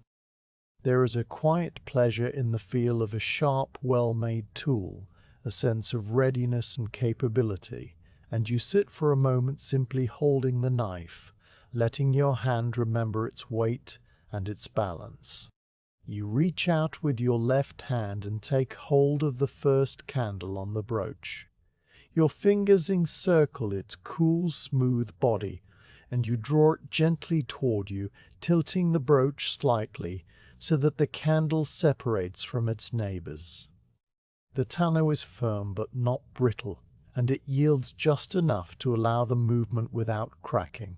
You hold the candle at a slight angle, with the base turned toward the light, and you examine the bulge at the bottom. It is a small, rounded swelling, about the size of a pea, formed by the last few drops of tallow that cooled before they could fall. You place the blade of the knife against the side of the bulge, just above the lead weight, and you begin to pare. The cut is gentle, a light shaving stroke that removes only the thinnest possible slice of tallow. The knife makes a soft whispering sound as it travels along the wax, a sound like a leaf being drawn across stone, and a tiny curl of white tallow peels away and falls onto the cloth on your knees. You rotate the candle slowly with your left hand, turning it bit by bit as the knife follows, and the bulge diminishes with each pass. The motion is circular, continuous, the blade never lifting from the surface, and the shavings fall in a fine, steady rain of white curls that gather on the cloth in a small, soft pile. You work with the grain of the tallow, following the slight, invisible lines of the dipping layers, and the bulge gradually flattens, merges with the rest of the candle body, and disappears. When the base is smooth and evenly tapered, you stop and run your thumb over the spot. The surface feels cool and silky, with no trace of the bulge. You set the knife down for a moment and turn the candle upright, inspecting the wick tip. The linen is straight, but a few tiny fibers have frayed loose and stand out like the bristles of a brush. You take up a small pair of snips, delicate iron scissors that live in a leather pouch on the bench, and you trim the stray threads one by one. The snips make a crisp, metallic click each time they close, and the cut fibers fall onto the cloth so light that they float down like dust. You check the length of the exposed wick, making sure it is the standard thumb joint measure, and you tug it gently to ensure it is secure in the tallow. It holds firm, and you nod once, a small, private gesture of satisfaction. You set the first finished candle aside on a clean cloth laid out on the far end of the bench. It lies there like a quiet white fish, smooth and cool, its base neatly tapered, its wick trimmed and straight. You take a moment to look at it, and then you reach for the second candle on the brooch. It is similar to the first, though its bulge is slightly larger, and it takes a few more passes of the knife to bring it into shape. The tallow shaves away in the same soft curls, and the smell of fresh cut wax rises faintly, a clean, mild scent that mingles with the older smells of the room. The knife moves with the same slow, steady rhythm, and the cloth on your knees fills slowly with shavings, the pile growing from a scattering to a small mound. You work your way along the brooch, one candle at a time. Each candle presents its own small, unique demands. One has a slight ridge near the middle, and you feather the edges with delicate overlapping strokes until the ridge vanishes and the surface is flush.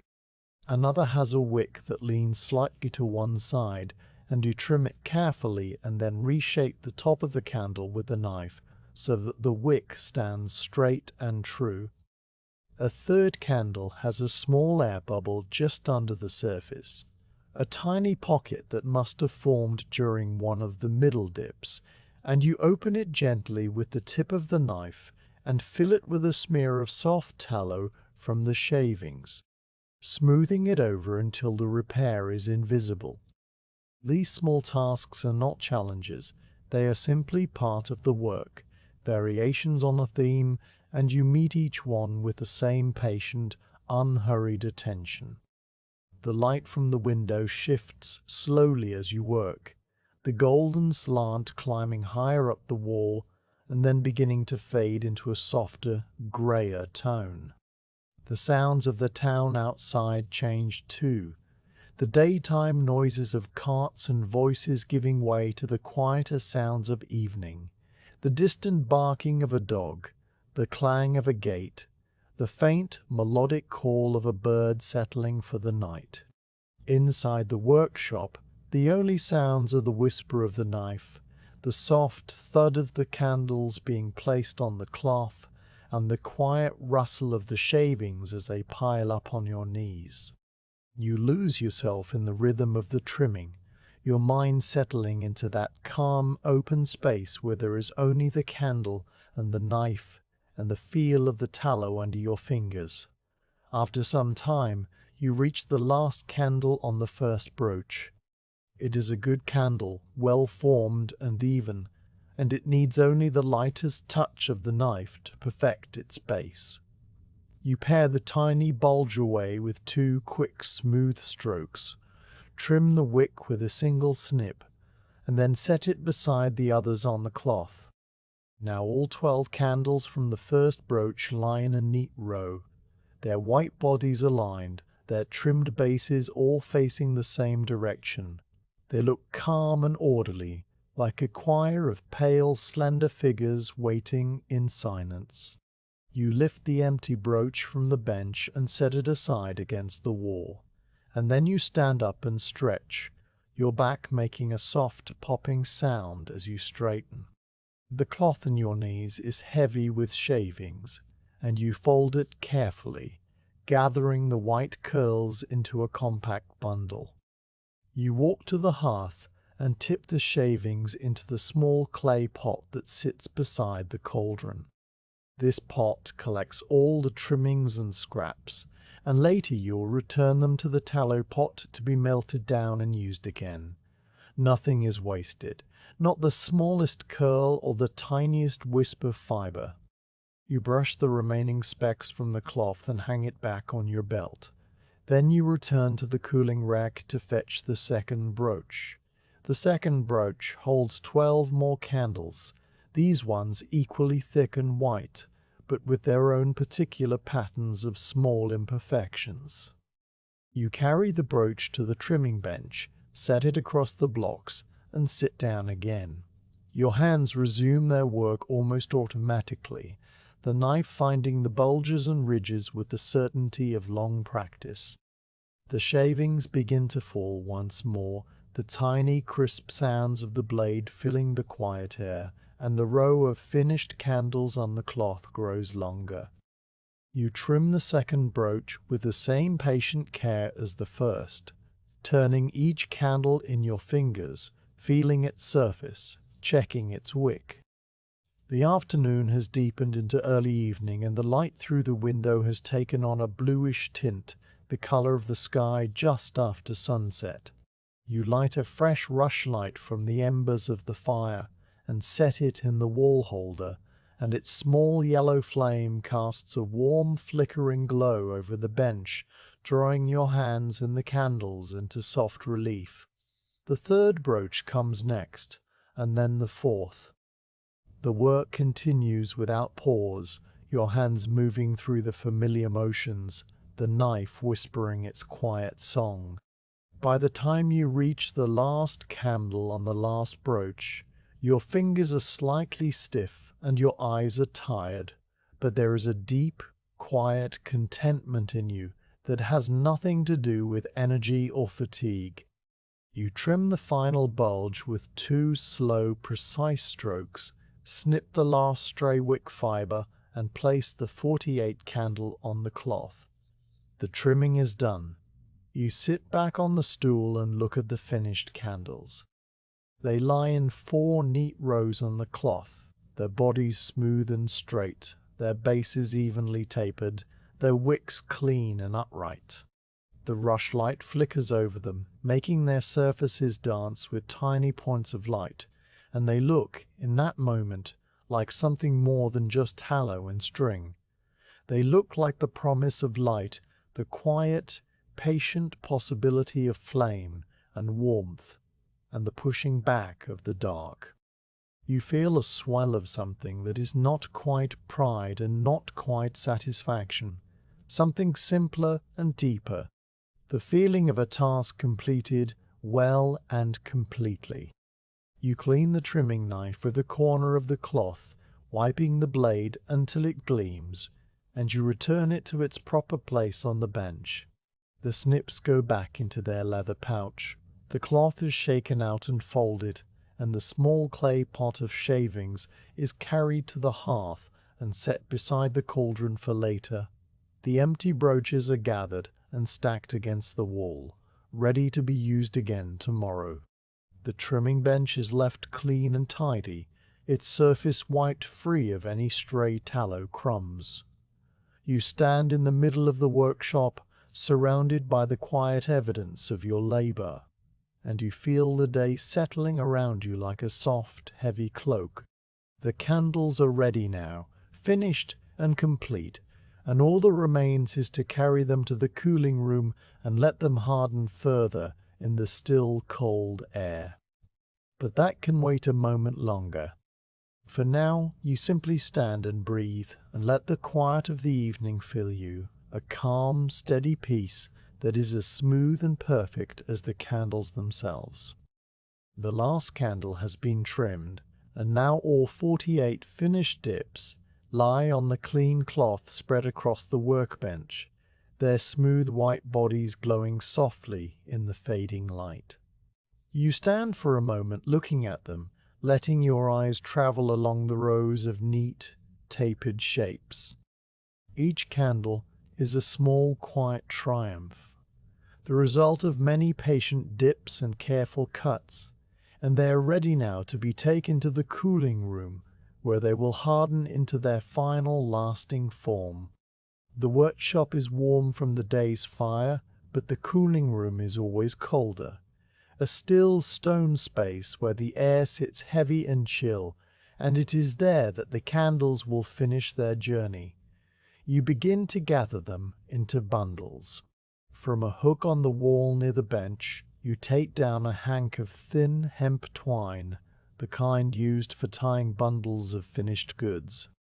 The twine is rough and slightly hairy, smelling of dried plant fibers, and you cut several short lengths with the snips, laying them ready on the bench.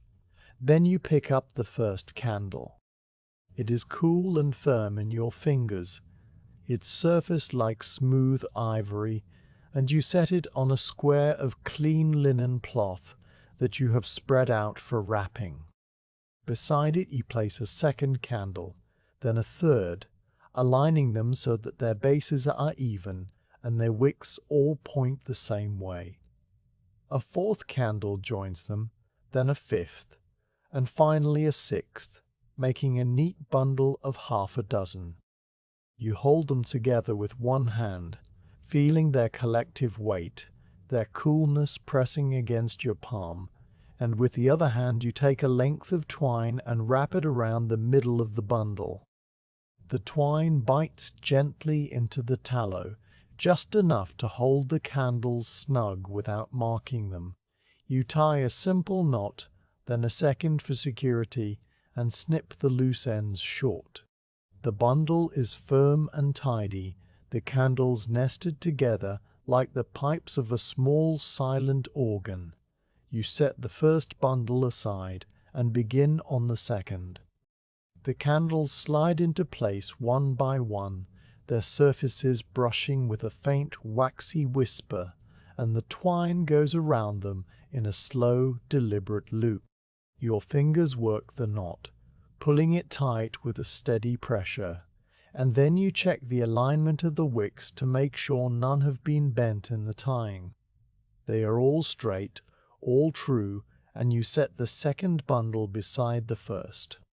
The work continues in this way, the same motions repeated with the same calm, unhurried pace, until all 48 candles have been gathered into 8 bundles of 6. The bundles lie on the bench in a neat formation, each one a tight white cylinder of 6 candles bound with rough hemp, and the sight of them is satisfying in a quiet, orderly way. You collect 4 bundles in your arms, cradling them against your chest like a load of kindling. They are not heavy, but they are solid, and you can feel their coolness through the fabric of your tunic.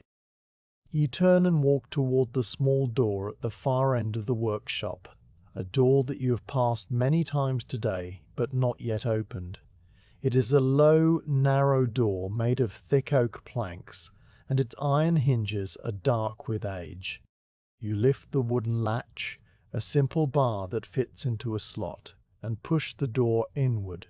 It swings open with a soft groan, and the air that meets you is at once colder, a still damp coolness that smells of old stone and a faint hint of lime.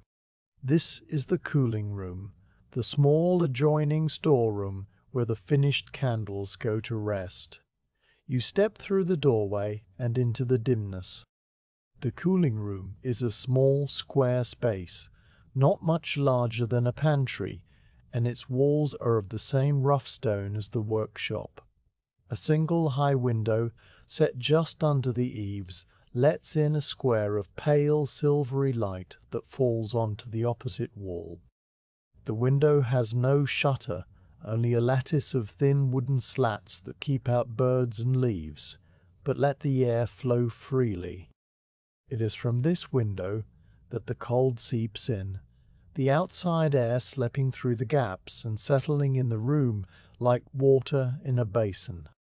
The floor is of packed earth, swept clean and hard, and against one wall stands the cooling rack, a sturdy wooden frame with several tiers of slatted shelves. The shelves are made of thin spaced laths, each one set a little apart from the next, so that air can circulate around whatever is placed upon them. The rack is empty now, waiting. You walk to the rack and lay the first 4 bundles on the lowest shelf, positioning them carefully so that they lie flat and parallel, with a finger's width of space between each one. The slats press against the twine wrappings, and the candles settle into place with a faint wooden creak. You adjust one bundle slightly, nudging it with a fingertip until it is perfectly aligned, and then you step back and return to the workshop for the remaining 4 bundles. Back in the workshop, the fire has burned down to a deep red glow, and the cauldron of tallow is now mostly cool, its surface covered with a thick, opaque skin. The room feels warmer than before, a contrast that makes you aware of how chilly the cooling room truly is. You gather the last 4 bundles, holding them against your chest, and you carry them through the narrow door. In the cooling room you place these bundles on the second shelf of the rack, at about the height of your waist, arranging them with the same careful spacing. Now all 8 bundles are on the rack, 4 below and 4 above, their white wrappings pale in the dim light. You take a moment to arrange them a little more. You turn one bundle so that its twine knot faces inward, another so that the wick ends all point toward the window. These adjustments are small and probably unnecessary, but there is a quiet satisfaction in making them, a sense of putting things exactly as they should be. The bundles lie still, their surfaces cool and smooth, and the faint, clean smell of fresh tallow rises from them, mixing with the cold mineral smell of the stone room. You step back and look at the rack. The 8 bundles fill the shelves in a pleasingly orderly way, their pale shapes standing out against the dark wood and the grey stone. The high window lets in its square of light, which now falls directly on the middle of the rack, illuminating 2 of the bundles with a soft silver glow. The light is not warm. It is the pale, cool light of a late afternoon sky, and it makes the candles look almost blue, like pieces of ice or polished alabaster. You watch the light as it sits there, still and steady, and you notice how it catches the tiny irregularities in the tallow, the faint, almost invisible lines where the dipping layers meet, the slight grain of the hemp twine. You lift your hand and hold the back of it near the rack, feeling the temperature. The air in the cooling room is several degrees colder than the workshop, as it always is. It is a dry, still cold, the kind that seeps into the bones and stays there, and it is exactly what the candles need. In this cold, the tallow will harden further, contracting slightly, becoming denser and firmer. The layers of the many dips will bond together completely, and by tomorrow the candles will be as hard as they will ever be, ready to burn long and steady without bending or softening in the hand.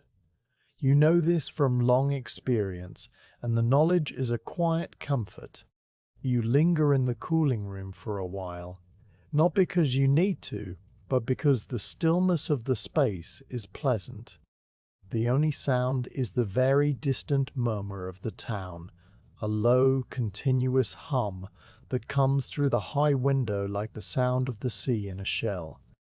Occasionally a cart rumbles past on the nearby street, its wheels making a brief, rolling thunder that fades almost at once, and once you hear a woman's voice calling something unintelligible, a single musical note that hangs in the air and then is gone. The sounds are muffled by the thick stone walls, and they seem to come from a world that is far away, a world that has nothing to do with this small, quiet room and its rows of cooling candles. You stand near the window and look up at the square of sky visible through the lattice. It is a pale, washed blue, almost grey, and a single thin cloud moves across it very slowly, its edges soft and diffuse. You watch the cloud as it drifts, its shape changing by imperceptible degrees, and you feel your own breathing slow to match its pace. The light on the wall shifts slightly as the cloud passes, dimming and then brightening again, a gentle, silent pulse that is like the room's own heartbeat. The lime-washed wall opposite the window is rough and uneven, its surface a patchwork of pale cream and grey where the lime has worn thin over the years, and the light plays over it in a soft, moving pattern that is never quite the same from one moment to the next. You turn back to the rack and check the bundles once more. You walk slowly along the shelves, bending to look at the lower ones, stretching slightly to see the upper ones. You make sure that no candle is touching its neighbor inside the bundles, that the twine is not too tight, that the wicks are still straight. One wick on a top bundle has bent slightly, perhaps caught during the carrying, and you reach up and straighten it with a gentle pinch, pulling the linen fiber upright. It stays in place, and you let your hand drop. The bundle is otherwise perfect, its 6 candles snug and aligned, their surfaces already feeling harder and colder than they did in the workshop. You notice a small stray speck of something on the surface of one candle, a tiny dark fleck that must have drifted onto the tallow when it was still slightly tacky. You breathe on it gently, the moisture of your breath fogging the white surface, and then you wipe it away with the corner of your sleeve. The candle is clean again, pristine, and you feel a small, quiet satisfaction in having noticed it. Attention to these small things is what makes a good Chandler, and you have always taken pride in the little details, the hidden corrections that no one else will ever see. You step back from the rack and fold your arms across your chest. The cold of the room is beginning to seep through your tunic, and you feel a slight chill on your forearms and the back of your neck. It is not unpleasant. It is a clean, bracing cold, a reminder that the candles are doing well, that the hardening process is underway. You could leave now, return to the workshop and close the door, but you find yourself lingering, reluctant to break the spell of the quiet room. The cooling room has a peacefulness that is different from the workshop's peace, a deeper, more remote stillness that feels almost sacred.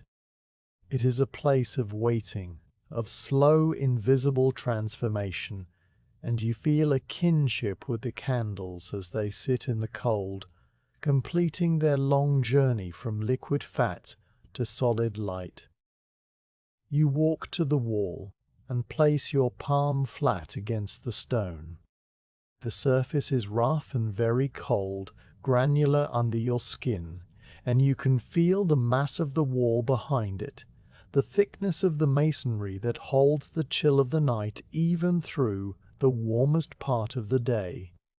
This wall is ancient, laid by hands that have long since turned to dust, and it has stood here for centuries, holding the cold, holding the silence. You take your hand away and look at the pale imprint your warmth left on the stone, a faint, ghostly shape that fades as you watch, shrinking and disappearing until the wall is uniform again. You think about the candles, about where they will go after they have cooled. In a day or two, a merchant will come to the workshop with a cart and a list of orders, and he will take the bundles away to the chandlery shop in the market square. From there, the candles will be sold to households in the town, to good wives and craftsmen and widows and clerks, and they will be placed in simple iron holders on wooden tables, or in the wall sconces of a merchant's hall, or beside the bed of a sick child. Each candle will burn for an hour or two, giving its small, steady flame to the darkness, and then it will be gone, reduced to a puddle of grease and a curl of smoke. You have made thousands of candles in your life, and you have rarely seen any of them burn, but you know in a quiet, abstract way that they do their work, that the light you made travels out into the world and pushes back the night in 100 small rooms. That knowledge is enough. You turn from the wall and take one last look at the rack. The bundles lie in their neat rows, the light from the high window now slightly dimmer, slightly greyer, as the afternoon slides toward evening. The candles are harder than they were when you brought them in, and they will be harder still by morning. You nod once, a small private gesture of farewell, and then you walk to the door and pass through it, back into the workshop. The warmth of the workshop wraps around you at once, a soft, familiar blanket that smells of wood smoke and tallow. The rushlight on the wall has burned down to a stub, and the fire in the hearth is little more than a pile of glowing coals. The cauldron sits in its place, its surface skimmed over with set tallow, and the tools are all put away on their hooks and shelves. The room is dim and quiet, and it feels like a place that has finished its work for the day. You close the door to the cooling room behind you, the latch dropping into place with a soft, final click, and you stand for a moment in the middle of the floor, letting the silence settle around you. The candles are cooling now, hardening in the still cold air of the storeroom, and you can almost feel them on the other side of the wall, patient and still, moving through their slow, invisible transformation. The light in the workshop has faded to a deep, dusky blue, and through the gap in the shutters you can see the first faint stars beginning to appear in the evening sky. The day is almost over, and the candles are safe in their quiet room, ready for whatever the morning will bring. You take a deep breath, let it out slowly, and then you turn to the hearth to begin the final tasks of the day, the cleaning and the tidying that will put the workshop to rest until the sun rises once more. The door to the cooling room clicks shut behind you, its wooden latch dropping into the iron slot, with a soft, final sound that seems to echo for a moment in the quiet workshop. The candles are resting now, bundled and still, hardening in the cold dim air on the other side of the stone wall. You stand with your back to the door for a moment, your hand still resting on the rough wood, and you feel the warmth of the workshop settle around you, like a familiar cloak. The fire in the hearth has burned down to a deep red bed of coals, and the room is dim, lit only by the faint glow of the embers and the last pale light that seeps through the gap in the shutters. The day's work is nearly done, but there is one final task that remains, a task as old and as necessary as any other part of the candle making, the cleaning of the tools and the vessel. You push yourself away from the door and walk to the hearth. The cauldron sits on its brick stand, its iron sides now merely warm rather than hot, and the tallow inside has cooled to a thick, opaque state.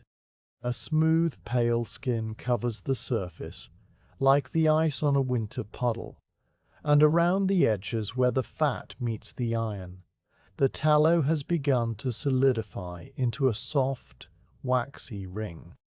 The long wooden paddle still rests across the rim of the pot, its handle darkened with tallow, and you lift it and set it aside on the bench. A single thick drop of fat clings to the end of the paddle and slowly slides down, leaving a shiny trail on the wood. You look into the cauldron. There is still a good amount of liquid tallow beneath the surface skin, and this must be poured out before it hardens completely. You go to the shelf near the bench and take down a row of small clay molds, the same ones you used earlier for the poured candles. They are cool and clean, their interiors dusted with a fine grey powder that prevents the tallow from sticking.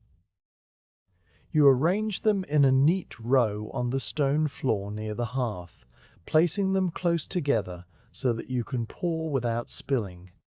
Then you fetch 2 thick rags from the hook by the fire, fold them several times, and use them to grip the handles of the cauldron.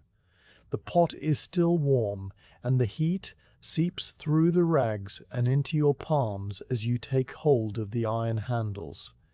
You bend your knees, keeping your back straight, and you lift. The cauldron is heavy, its weight made greater by the remaining tallow, and you feel the strain in your arms and across your shoulders. You lift it just clear of the trivet, turn slowly, and then lower it carefully so that its rim rests on the edge of the brick stand. From this position you can tilt the pot forward, and the tallow inside begins to move, a thick golden river that flows slowly toward the lip. You pour the tallow into the waiting molds. The liquid fat streams from the cauldron in a steady, controlled flow, its surface glossy and smooth, and it fills each mold with a soft, gurgling sound. The smell of warm tallow rises again, that clean, nutty scent that has been with you all day, and the steam curls upward in a thin, lazy spiral. You move the cauldron from mold to mold, filling each one to the brim, and the tallow settles in the clay forms, its surface smoothing out as it finds its level. When the last mold is full, you tilt the pot back and set it down on the bricks, the remaining dregs of tallow sliding back to the center. You look at the row of filled molds. The tallow inside them is already beginning to cool, its surface turning from glossy to matte, from amber to pale cream. By morning, these will be solid candles, ready to be turned out of their clay cases and added to the next batch of orders.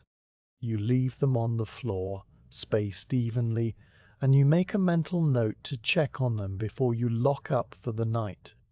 Now the cauldron is nearly empty, but its inside is still coated with a thin layer of tallow that will turn rancid if left uncleaned.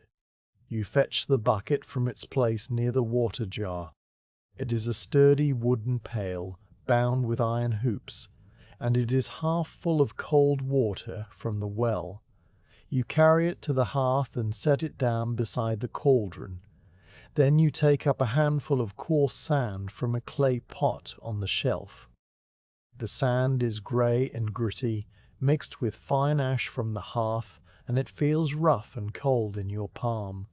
You scatter a generous amount into the bottom of the cauldron, the sand hissing slightly as it meets the warm iron and the residual fat. You pick up the wooden paddle again, but this time it is not for stirring tallow. You use it as a scrubber, pressing the flat end into the sand and moving it in slow circular motions against the inside of the pot. The sand grinds against the iron with a low, gritty sound. a sound like boots on a gravel path, and the tallow begins to loosen, mixing with the sand to form a thick grey paste. You work your way around the entire inside of the cauldron, from the bottom up to the rim, scrubbing every surface with the same patient, steady pressure. Your arm moves in wide circles, and the muscles in your shoulder ache slightly, but the ache is a good one, the kind that comes from useful work.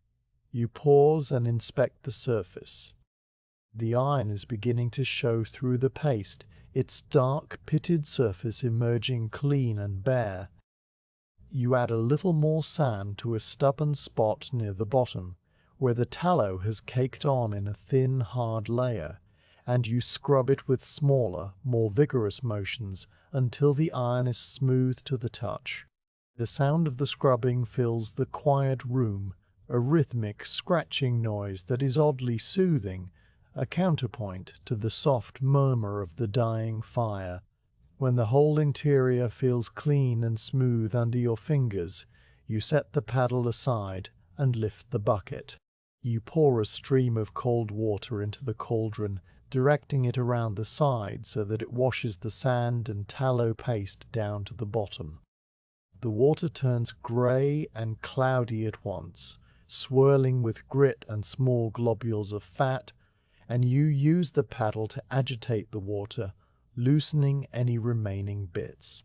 Then you tilt the cauldron carefully, using the rags again to protect your hands, and you pour the dirty water out into a large clay basin that sits on the floor beside the hearth. The water splashes into the basin with a soft, sloshing sound, carrying the sand and tallow with it. You repeat the rinsing process. You pour more clean water from the bucket into the cauldron, swirl it around, and pour it out again.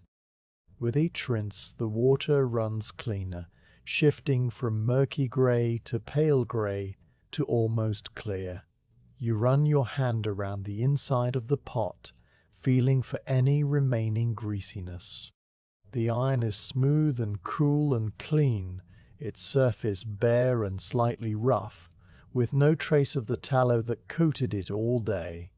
You take up the rag from your belt and wipe the inside dry, then wipe the outside as well, removing the smuts and ash that have gathered on the iron from the fire. The cauldron now stands clean and empty on its brick stand, ready for the next day's work.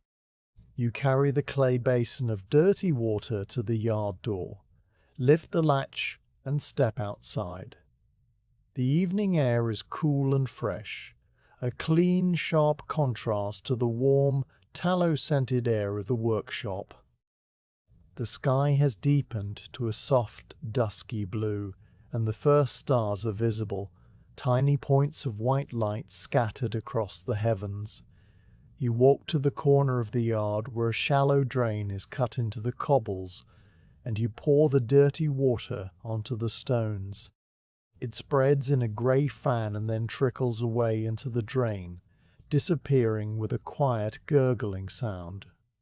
You stand for a moment in the yard, breathing the cool air, letting it wash the day's warmth from your face. The cobbles are cool underfoot, and the silence of the evening is deep and calm. A single bird calls from somewhere nearby, a brief liquid note that hangs in the air and then fades, leaving the stillness complete. You return to the workshop and close the door. The rushlight on the wall has burned down to a stub, its flame small and flickering, and you light a fresh one from the embers of the fire, touching the dried rush to the glowing coals until it catches. The new flame springs up, yellow and bright, and you set the rushlight in its holder. The room is illuminated once more, its shadows push back into the corners. Now you turn your attention to the dipping frame. The frame has stood all day in the center of the room, its wooden crossbars holding the brooches that held the wicks that became the candles. It is smeared in places with tallow from the many dips and drainings, and the brooches themselves are coated with a thin, waxy film. You take down the brooches, one by one. There are 4 of them, the ones you used for the day's work, plus a few spares that hung untouched. You stack the clean ones to one side and carry the used ones to the bench. Each brooch is a straight, smooth rod of ash wood, but now it feels slightly sticky to the touch, and the notches where the wicks were tied are filled with small accumulations of set tallow. You take up a stiff bristled brush from the bench, a brush made of boar hair bound to a wooden handle, and you begin to scrub the brooches. The brush moves along the wood in short, firm strokes, its bristles digging into the notches and dislodging the bits of tallow. The tallow comes away in small white flakes that fall onto the bench like tiny bits of candle shaving. You turn each brooch in your hands, working the brush over every inch of its surface, and the ash wood gradually emerges clean and smooth, its grain visible under the thin, polished sheen of old tallow that has been worked into the wood over many seasons. You wipe each brooch with a dry cloth, buffing it to a soft, warm luster, and then you stack them with the clean ones against the wall. The dipping frame itself needs attention too. You take the damp rag from the bucket and run it along the crossbars, wiping away the smears of tallow and the dust that has settled there. The wood is smooth and cool, and it gleams faintly in the rushlight as you work your way along its length. You check the pegs that hold the crossbars in place, making sure they are tight, and you adjust one that has loosened slightly, pushing it back into its hole with a firm press of your thumb. The tools on the bench are next. You pick up the trimming knife, the one with a curved wooden handle and the thin, sharp blade. It has served you well today, paring the bulges from 48 candles, and now it needs to be cleaned and put away. You wipe the blade carefully with a corner of the rag, running the cloth along the edge with slow, deliberate strokes, and the last traces of tallow come away, leaving the metal bright and shining. You test the edge with your thumb, feeling its sharpness, and then you slide the knife into its leather sheath and hang it on its hook on the wall. The small iron snips are wiped clean of any adhering fibers, they're joint oiled with a single drop of tallow from the tip of your finger, and they go back into their leather pouch. The long cutting knife, the one you used for the tallow blocks, is wiped down and hung on its own hook, its blade glinting in the low light. The skimmer, the flat metal spoon with the tiny holes, is still resting on the rim of the cauldron. You pick it up and wash it in the remaining clean water in the bucket, scrubbing it with your fingers until the holes are clear and the metal is clean. You dry it with a rag and hang it on its hook beside the paddle. The paddle itself is wiped down, its handle polished with a dry cloth, and it is hung beside the skimmer. Every tool has its place on the wall, every hook its designated tool, and soon the wall is full again, the tools arrayed in their neat, orderly road-like soldiers on parade. You sweep the floor. The broom stands in the corner, a bundle of dried twigs bound to a long wooden handle, and you take it up and begin to work your way across the flagstones. The broom makes a soft, swishing sound as it moves, a gentle, rhythmic noise that fills the room. You gather the bits of cooled tallow that have fallen during the day, the small white crumbs from the trimming, the scraps of wick ends, the flecks of ash from the fire. You sweep them into a pile in the center of the room, and then you bend down with a flat piece of bark and scoop the pile into the clay pot that holds the shavings and trimmings. This pot will be returned to the tallow supply later, melted down and strained, and nothing will be lost. You sweep the hearth next, brushing the ash back into a neat pile, and you use the small iron shovel to scoop the ash into the ash bucket. The bucket is nearly full, and you make a note to empty it into the ash heap in the yard in the morning. The fire is now little more than a few faintly glowing coals, and you decide to let it burn out completely rather than banking it for the night. The weather is not cold enough to need a fire through the dark hours, and the tallow for tomorrow will be melted fresh. You take the water jar and fill it one last time from the well, the evening air cool on your face, the stars now bright and numerous overhead.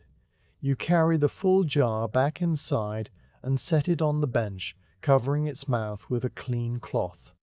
Then you wash your hands in the clay bowl, scrubbing them with a little sand to remove the last traces of tallow, and you dry them on a fresh rag.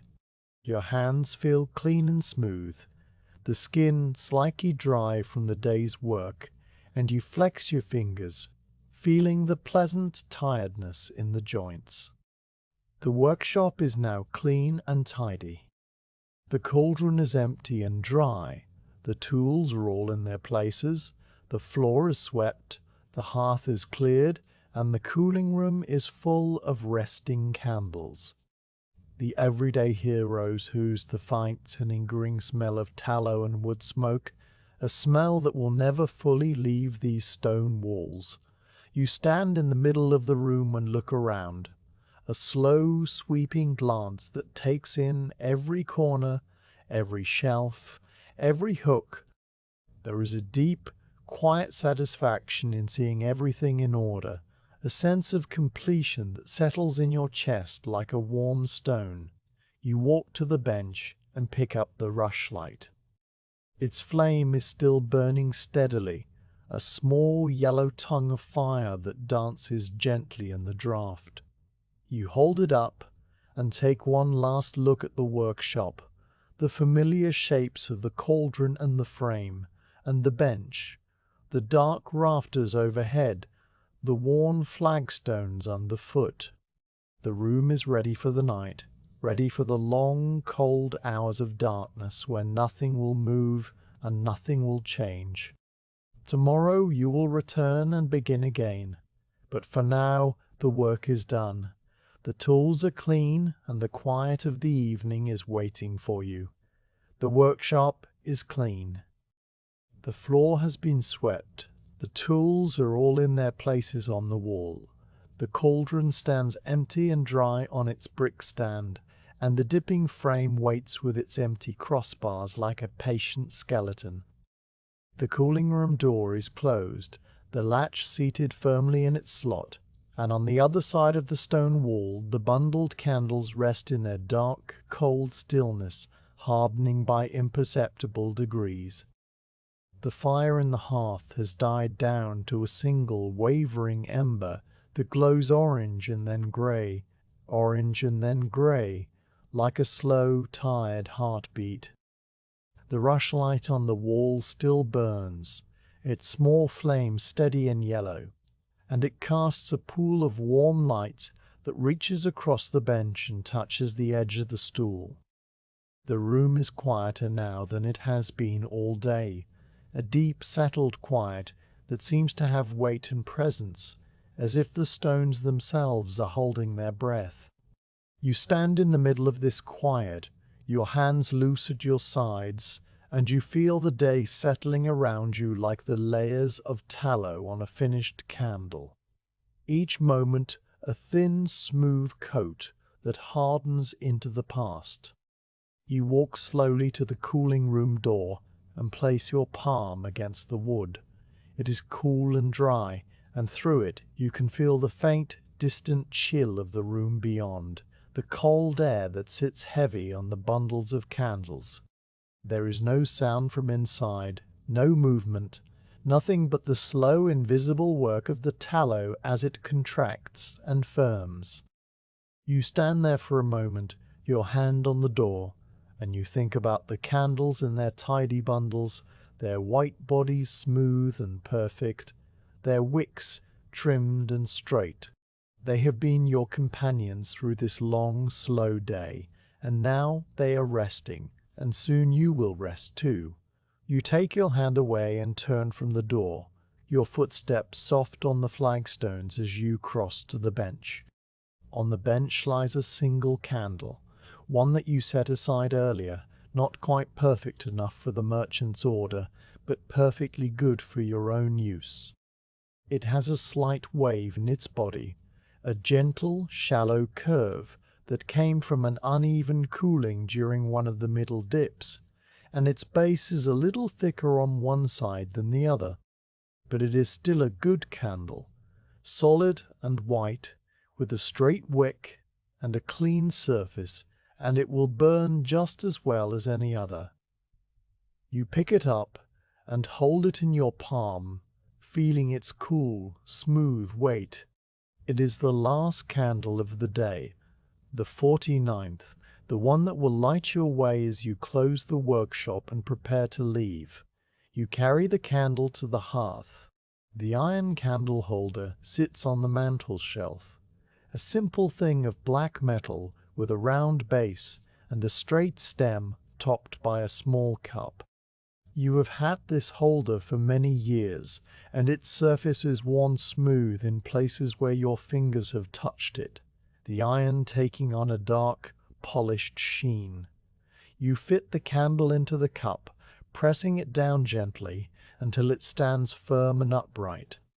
The wick pokes up from the top, a pale, slender thread against the darkness of the hearth, and you reach for the ember that still glows among the ashes. You take a thin splint of wood from the basket by the hearth, a dry, narrow piece of kindling, and you touch its tip to the ember. The wood catches at once, a small bright flame springing up, and you hold it to the wick of the candle. The wick darkens, curls slightly, and then ignites, the flame starting as a tiny, hesitant blue before growing into a steady yellow teardrop. The candle is lit. You shake the splint until its flame goes out, leaving a thin trail of smoke that curls upward and vanishes, and you set the splint aside in the ash bucket. The candle flame settles into its steady shape, a small upright tongue of light that wavers very slightly in the draught. It is a good flame, clear and bright, with no smoke and no sputter. The tallow melts around the wick in a tiny liquid pool, and the smell of burning fat rises, a clean, warm scent that is different from the smell of melted tallow, sharper and more immediate. You lift the holder carefully, your hand cuts around the flame to shield it, and you carry it to the center of the room. You set it on the stone workbench, where its light falls across the clean, empty surface, and you pull the stool close and sit down. You sit and watch the flame. It is a small thing, no bigger than a thumbnail, and yet it pushes the darkness back from the bench and makes a warm golden circle of light that surrounds you like a small room within the larger room. The flame moves in a slow, gentle dance, its tip reaching up and then falling back, its edges shifting from yellow to orange to a pale, almost invisible blue at the base. The tallow pool around the wick is perfectly round and perfectly clear, and it reflects the flame in miniature, a tiny upside-down twin that blows in the liquid fat. The candle makes no sound, only a very faint, almost inaudible hiss that you can hear only if you lean very close, and you do lean close for a moment, your face warm from the heat, your eyes on the heart of the flame. The light touches the things around you. It falls on the wooden handle of the paddle hanging on the wall, on the curved blade of the trimming knife in its sheath, on the stacked brooches leaning against the stone. It catches the rim of the cauldron and makes the iron gleam dully, and it sends a long, wavering shadow of the candle holder across the bench and onto the floor. The room, which has been growing dimmer as the evening draws on, is now lit by this single small flame, and it feels intimate and close, a private space at the end of a long day. You think, in a slow, drifting way, about the flame.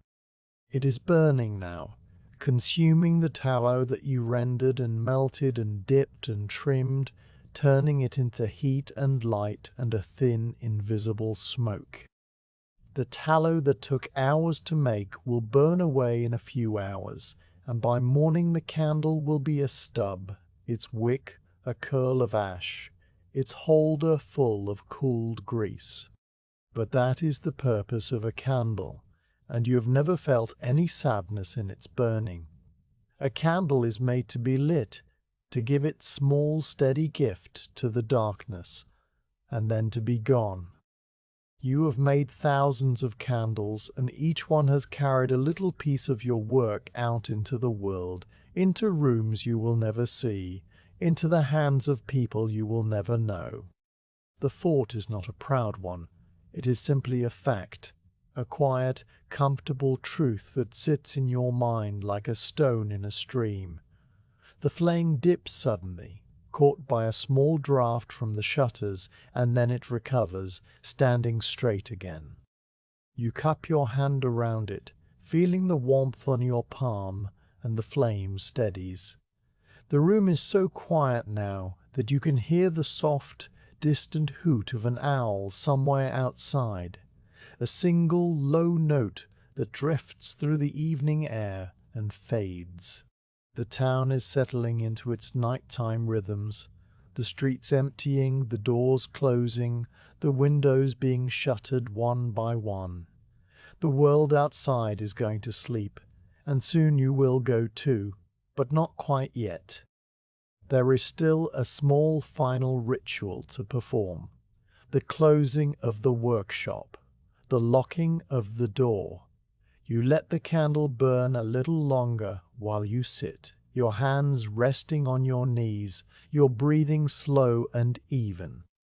The flame has become a companion now, a small silent presence that shares the quiet with you. You watch the tallow pool grow slightly larger, the melted fat spreading outward from the wick in a perfect circle. A single drop of tallow overflows the pool and runs down the side of the candle, cooling as it goes and leaving a thin white trail like a frozen tear. You'll trim that away tomorrow, but for now it is just another small imperfection, another mark of the candle's brief, bright life. After a time you rise. You take the candle holder in your hand and carry it with you as you walk around the workshop, checking each part of the room one last time. You go to the cooling room door and press your palm against it once more, feeling the cold, feeling the stillness beyond. The candles are safe, you know, and you do not open the door. You walk to the window and check the shutters. They are still open a crack, and you push them closed fully, fitting the iron bar back into its brackets so that no draught can enter in the night. The wood settles into the stone frame with a soft, solid thud, and the last trace of the outside world is sealed away. The only light in the room now is the candle in your hand, and its flame seems brighter, more precious, now that the day is fully shut out. You walk to the hearth. The last ember has died, and the ashes are grey and cold. You take the small iron poker and stir the ashes one final time, making sure there are no hidden sparks that could catch in the night. The poker makes a soft, scraping sound, and the ashes shift and settle, cold and dead. You set the poker back in its place and wipe your hands on the rag at your belt.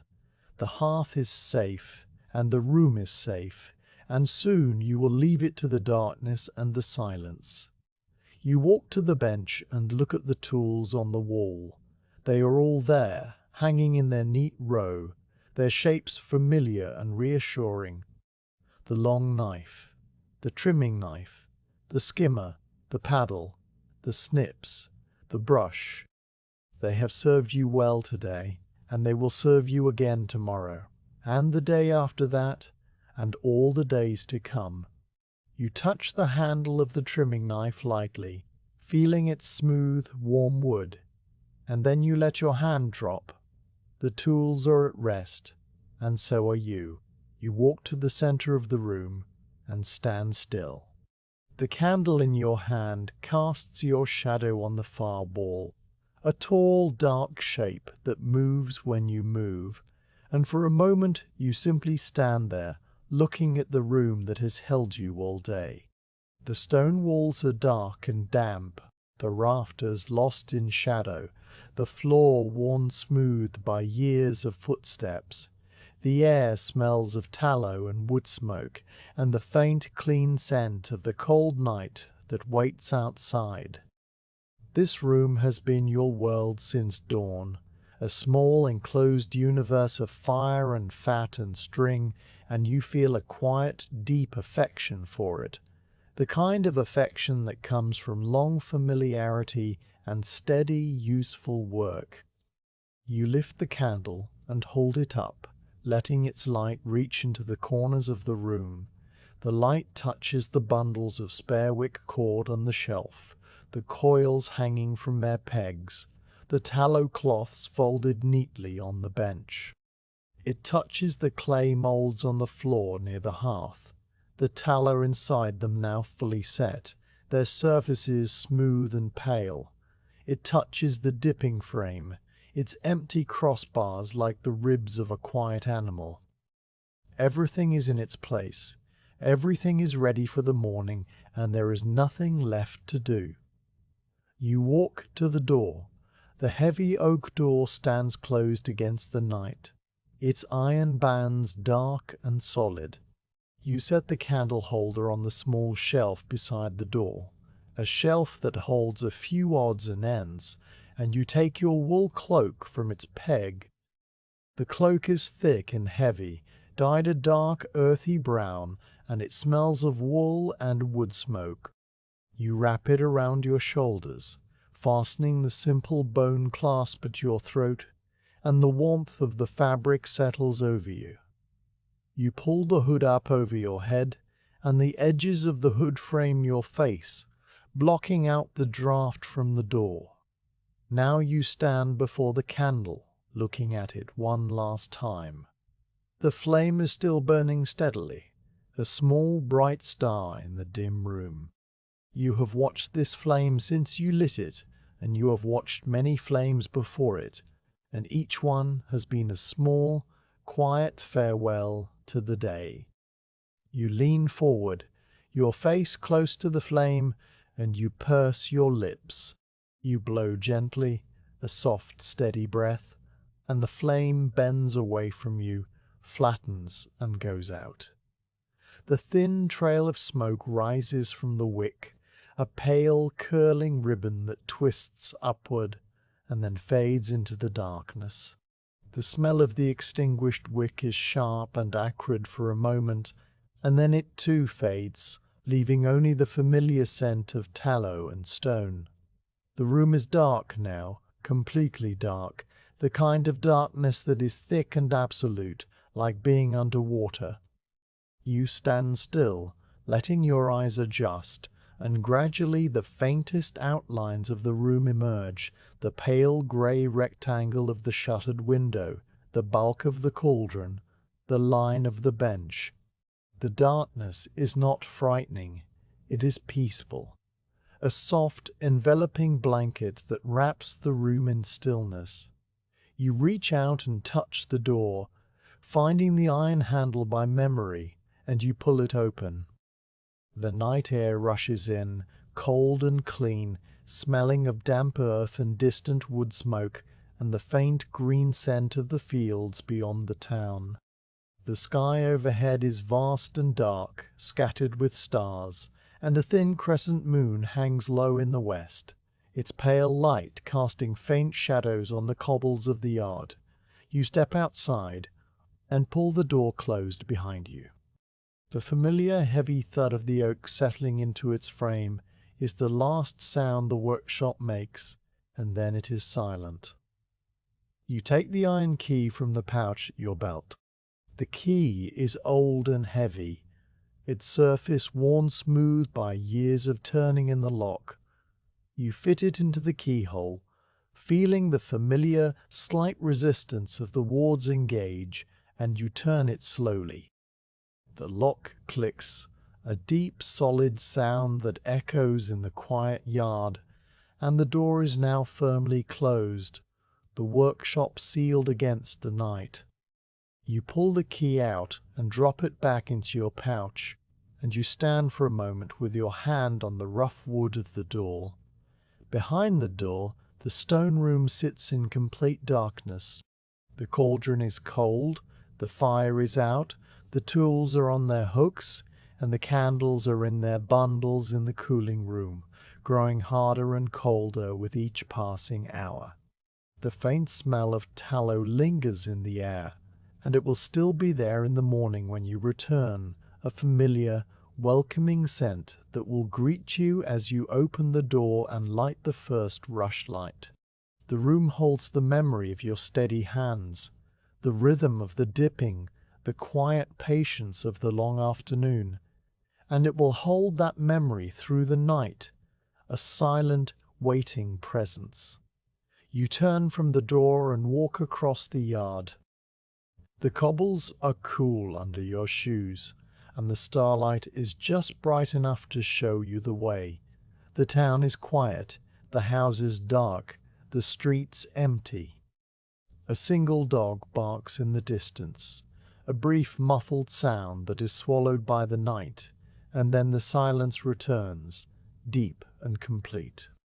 You pass through the gate in the low stone wall and into the narrow lane that leads to your small cottage, the place where you will eat a simple supper of bread and cheese, drink a cup of small ale, and lie down on your bed to sleep.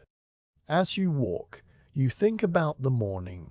The workshop will be waiting, cold and dark, and you will open the door and let the light in.